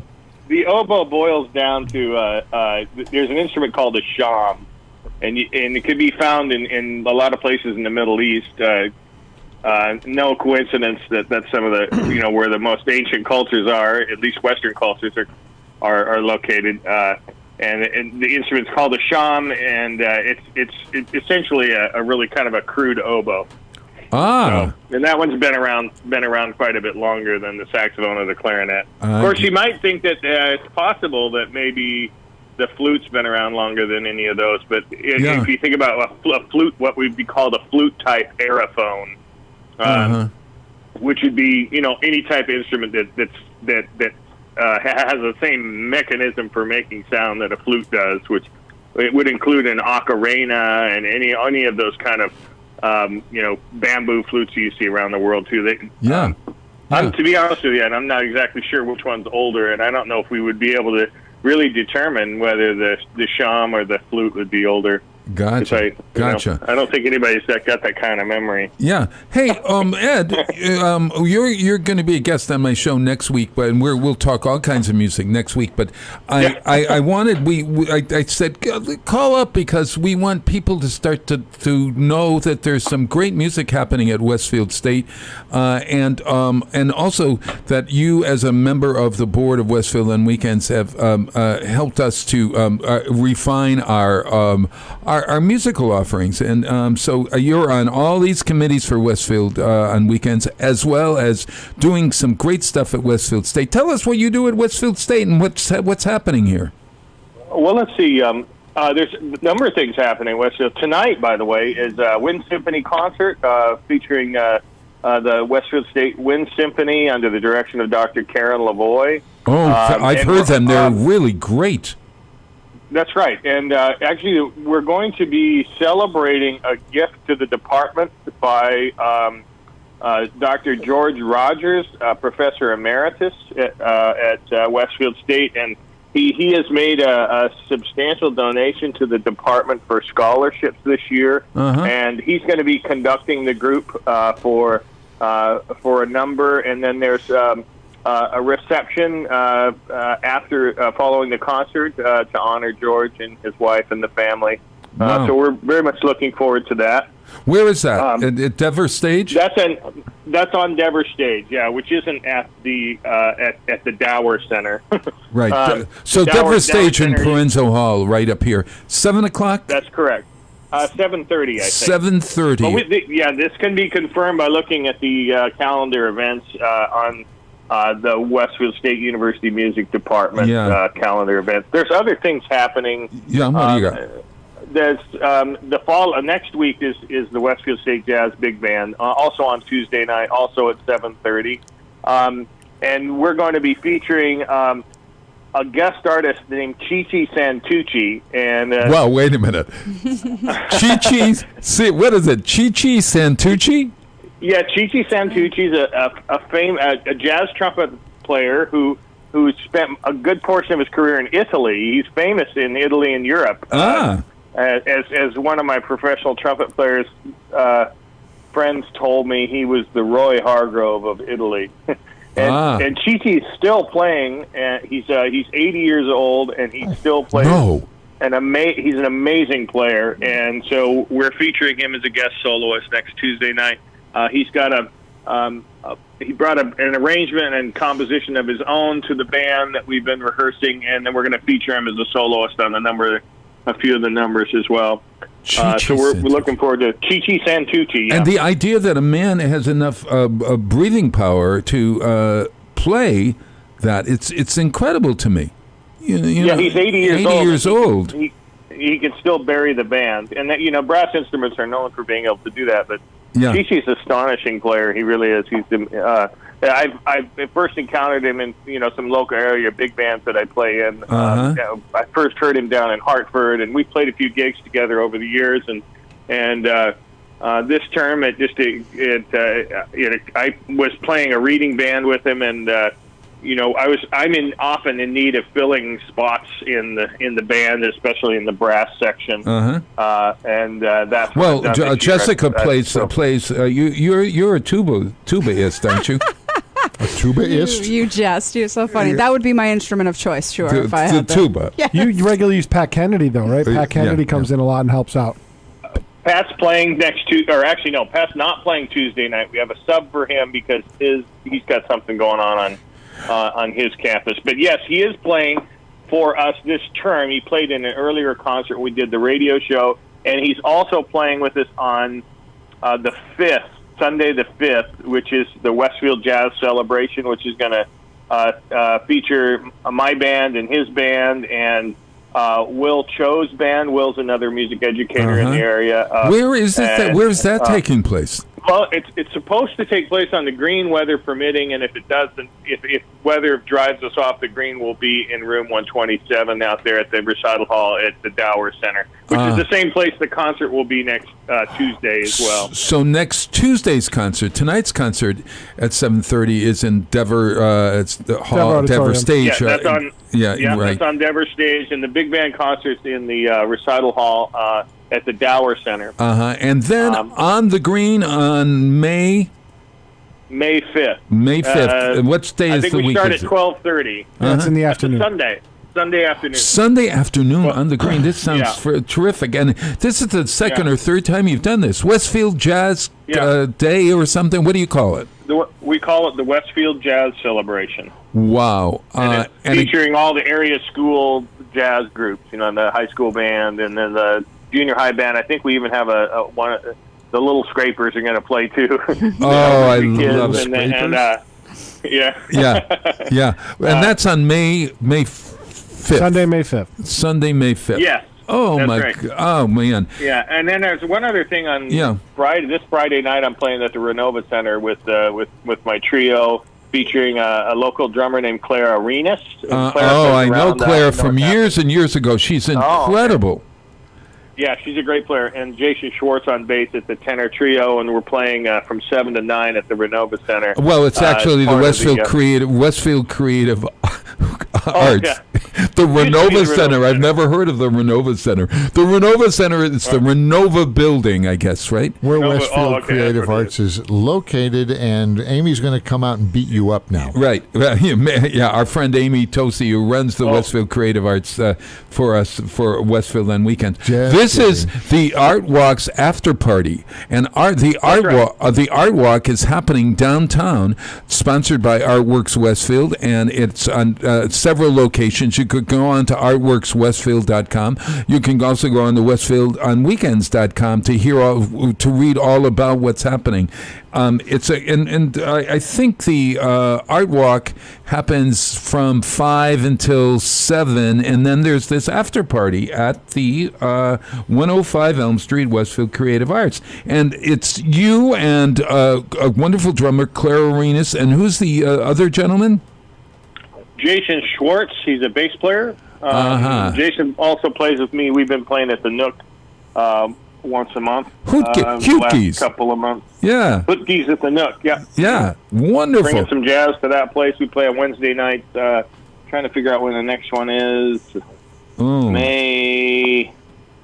Oh, not sure. Yeah. Well, we next week, I'll tell you what, when you're on, we'll go over all this. We're going to talk history of jazz next week and stuff. You know how much I love jazz, and I thought I'd play something special for you today as we go out, and we'll see you next week. But tonight and next week are two great concerts at Westfield State. Run that again tonight. Where and when tonight? Yeah. That's on Dever Stage at Westfield State University, featuring the Westfield State University Wind Symphony under the direction of Dr. Karen Lavoie. Ah, great. And then next week it's the Westfield Big Band on Tuesday night at 7:30 at the Dower Center, right? Yeah, the Dower Center Recital Hall. That's right. And for those of you who do not know the Catherine Dower Center Fine and Performing Arts, it's the old Juniper Park building, and you're in for a treat there. So guess what I'm playing for you? I'm going to play Suddenly Last Tuesday. Suddenly Last Tuesday, I realized that you should be on my show. Suddenly Last Tuesday, Tubby Hayes and Jimmy Duker. Do you know Tubby Hayes and Jimmy Duker? I wrote my dissertation. I know. That's why I'm playing it for you. Hey, Ed, I'll see you next week, and we'll see you at the concerts. Okay. Thanks a bunch. All right. Thank you. Yeah. All righty. Bye-bye. Everyone.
Westfield State University is now enrolling for their College for Kids program that runs this summer from July 8th through August 2nd.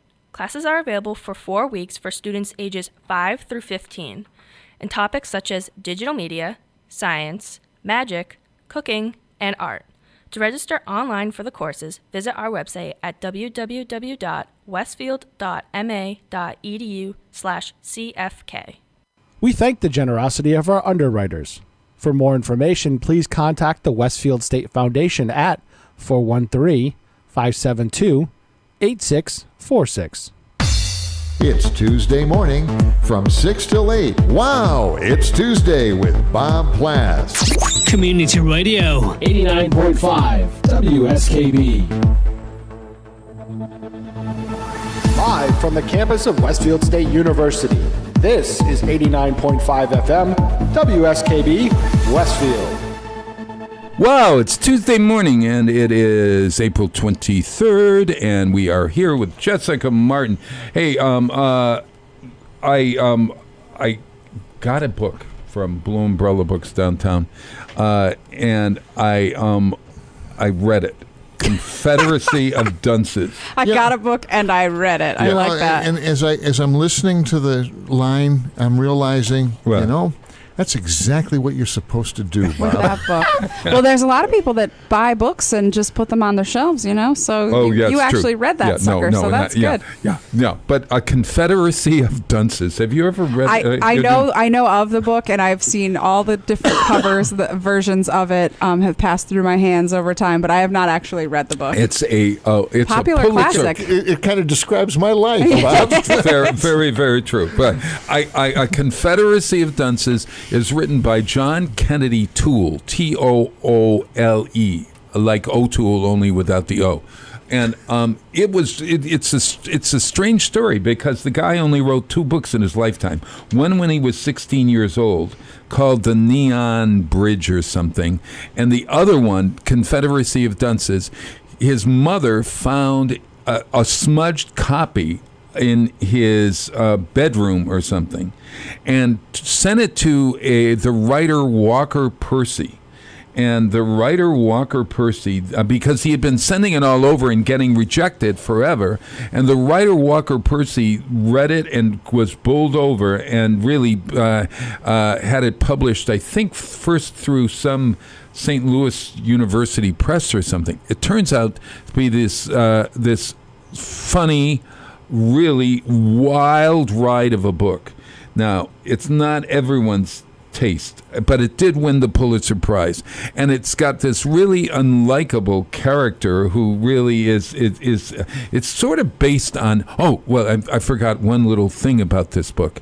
John Kennedy Toole committed suicide at 31, believe it or not, because he was paranoid and feeling depressed about his writing, apparently. So he publishes this book. It's this picaresque novel. You know what a picaresque novel is? Don Quixote is a picaresque. Picaresque.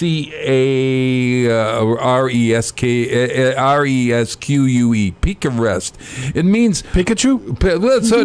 Like a bear. It's like you're somebody who has adventures. And it's a series of adventures that he's going on a journey and he has adventures. Well, this guy is wanting to live. The main character, his name is Riley. Is in his room, his bedroom, and his mother wants him to get a job. So it takes place in New Orleans, and he goes out. He's graduated from college, but he doesn't like the world, and he's got his own view of the world. And he goes out to New Orleans, and he hangs around with prostitutes and bar owners and people, and then he ends up not unlike John Kennedy Toole, who ran a taco cart in college or something. He gets a job as a hot dog vendor in New Orleans. And it is the wildest book I ever read. And it's kind of like worth reading. He lambastes everybody and their brother gets raked over the coals in this book. And I couldn't stop reading it. I could not stop reading it. Did I like it? What do I'm giving it? Interesting. Yeah. That's the next question. Yeah. Was would you recommend it? What's the rating? 6 out of 10. Let's stick with the 5-star scale, Bob. Oh, I'm sorry. Bob's playing making the list. Yeah. 4. 4 is pretty good, though. That's a good No. review. 3. 3. Okay. 3. So 3 is that you like the book, but just maybe for the one time reading it. Yeah. No, and you I wouldn't highly recommend it to other people. I don't know what the Pulitzer Prize winning folks figured, but that often confuses me too. Like I've read a few and thought, okay, this book won a big prize, but I don't see the mass appeal. Yeah, I don't know, but for everybody, the 2 books we're recommending this week are Jane Eyre, Charlotte Bronte's great classic, yes, and The Confederacy of Dunces by John Kennedy Toole, Toole. Yeah, and if you want to find a copy, you can go down and go to the library, or you can go down to Blue Umbrella Books down in center of town. Right? Heck yeah. Yeah. Hey, Jessica, what do you got on the docket for the coming up week? You're going out to do your bees this week? I'm actually going out to do some beekeeping today. Oh my God, what are you doing for beekeeping? So we're going to just check on the bees today because it's been rainy and they can't fly this time of year when it's raining and cold. So now that everything's starting to bloom, they should be out collecting nectar and pollen, but when it's raining, they won't fly. So we've been feeding them a little sugar syrup substitute inside the hive so they have something to eat when they're cooped up in there. And so it's supposed bees to be don't nice go today. out bees don't go out in the rain. Can't fly in the rain. So if they were caught in a rainstorm, this would be bad. They have to wait until their wings dry, right? I would think so. Yeah, Wait they're under gonna a plant? find a dry place to hole up. Yeah. Yeah, really. Yep. Wow. Yeah. So we're gonna feed those bees today, and then that's it. We're going to Disney World this weekend. So that's Are you exciting. really? Yeah. No, are you kidding? I swear. Yeah, we Where have you a wedding. staying? Where you staying? We're staying at one of the economy properties. We're staying at the All-Star Movies Resort. They had a Okay. wedding block price because we're going for That's a wedding, cool. so we got a little deal on that. And have fun. yeah, it should be a good time. A Disney World wedding. Who doesn't Are want they to go going to to that? get married in the castle? Yes, right. Like a princess. Oh, yes. That'd be my sweet. God. Holy gosh. This is really great. So the weather is lovely. You're going down to spring in It's a Florida. nice time of year Yes. Down to Disney World. And what ride are you most looking forward to riding? Oh, there's this roller coaster at Animal Kingdom called Explore Everest, I think it's called, and it's one of my favorite roller coasters. So Really? I'm very excited. It goes backwards. It's really fun. So And what's the name? I heard there's a- I I heard think it's there's a Expedition Everest is I the heard name there's of a it. Sasquatch lurking. Yes, there is a Yeah. Sasquatch Wait lurking. a minute. And where And is there's that? You said it was at Animal Kingdom. Animal Kingdom Yeah, in the Disney. Yeah, it's a Disney World park. It's one of the newer parks, and it's got like the safari. It's got a big zoo. You can go see We the did animals. the safari thing when they first Safari's opened. really fun. It was cool. Yeah, and now they have that Avatar, which I have not been on yet because it's new, Yeah. Which newer. means the line is long. Right, but you can get those little passes now that they buzz you through. Oh, so- everything. Yeah, Yeah. everything, you get everything for money. Yeah. Well, I got to tell you then that we need you to come back and tell us all about what's happening at the new Disney World. Right, full report. I'm ready. Are you going to do Harry Potter? Are you going to So go to that's Universal? at Universal. That's at Universal. So Stop it. Yeah. we're only yeah. here, yeah. Yeah. We're only here for the wedding and, a little bit of Disney fun. It's only a 4-day trip, so we are not. But I am a Harry Potter nut. I know you And are. when the park first opened at Universal, I went right away and went to the park and loved it. But now they opened this whole second part, and I have not seen the second part yet. So I that got is on my stories to list. tell you about that. Yeah, I want to hear when that. you're over there, they're very careful about comparing themselves to the other place. Yes, it's like the park that shall not be named, just like Voldemort. You don't talk about Disney people. They don't say the word That's Universal. right. They're very careful about that. And if you reference an attraction at the other park, no, that's where you go to see the mouse. Yes. Yeah, it's weird, but that'll be a separate trip because that's Harry Potter. Just the primary focus will be Harry Potter on the whole trip. I gotcha.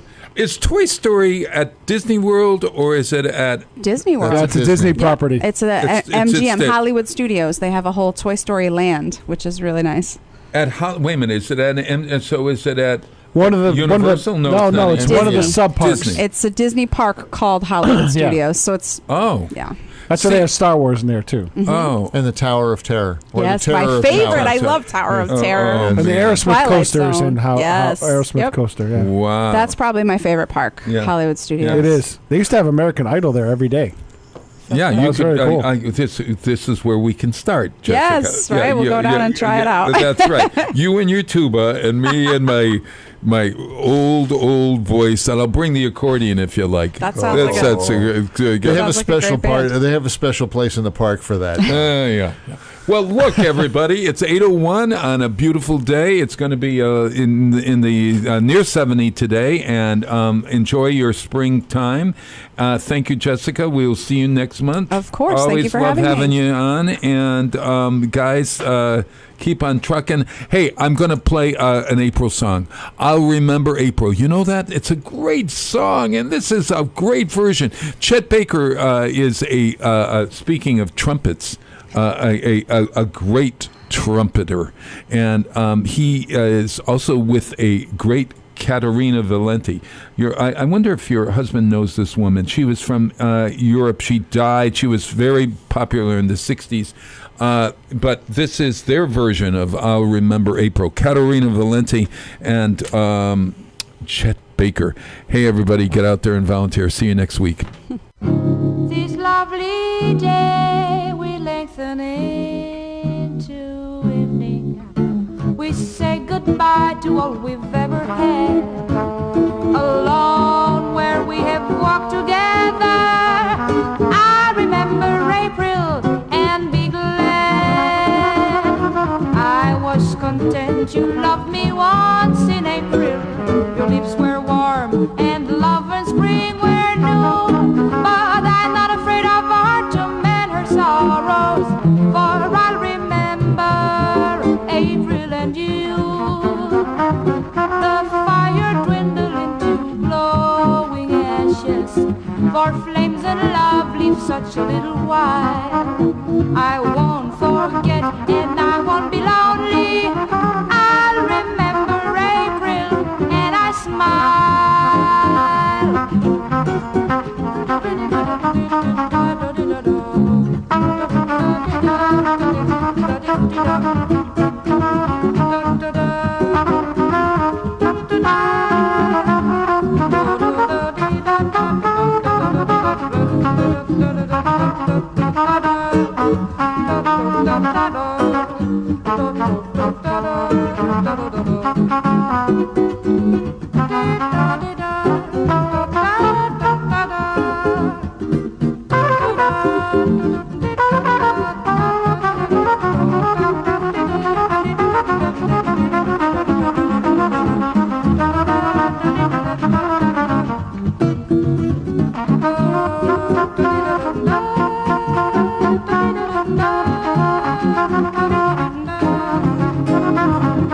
I was content you loved me once in April. Your lips were warm and love and spring were new. But I'm not afraid of autumn and her sorrows, for I remember April and you. The fire dwindled into glowing ashes, for flames and love leave such a little while. I won't forget and I won't be lonely. I'll remember April and I smile. I'll remember April and I smile.